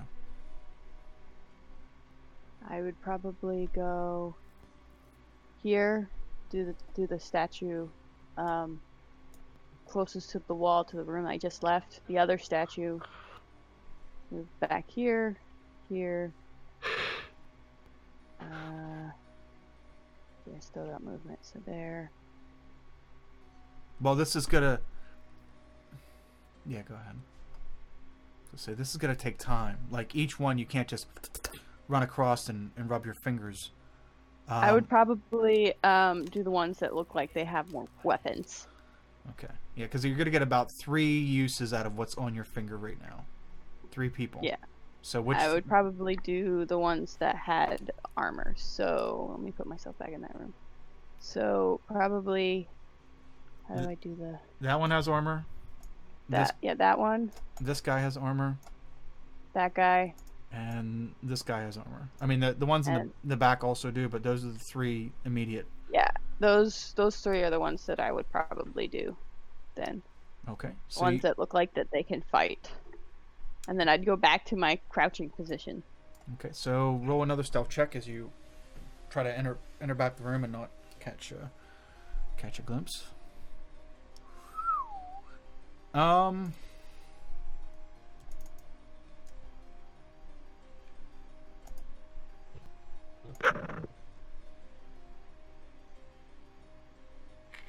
Stand by. Oh boy. Where is it? There it is. So as you come back in the room, Fluffy sees you out of the corner of his eye. You're looking at him to make sure he doesn't see you, and it looks like you're clear to go.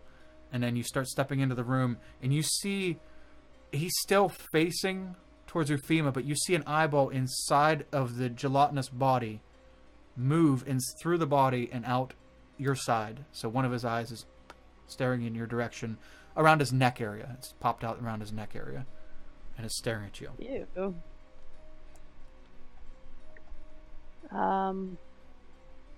I kind of play it off, I guess, and just kind of move kind of closer to everybody, as if I got up to move back to everybody.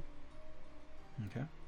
His other eye floats through his body and takes a place on the side of its face and follows you over there. And I just crouch right there. Okay. And look at my tail and whine. Okay. Okay, Tarhoon, you yeah, congratulations. Skinless on your arm. So, you'd like a personal effect of my daughter's, is that correct? Yes, my lady. Yes, please. Very well. It's over there in the gnome's pocket.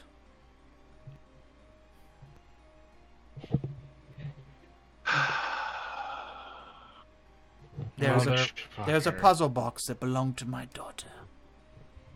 Your friend has it in his pocket. He will nod at Ufeema, and we will be like, "Thank you. Thank you for this gift." Can we go now so I don't remove more body parts? I would like to keep them intact. I knew it.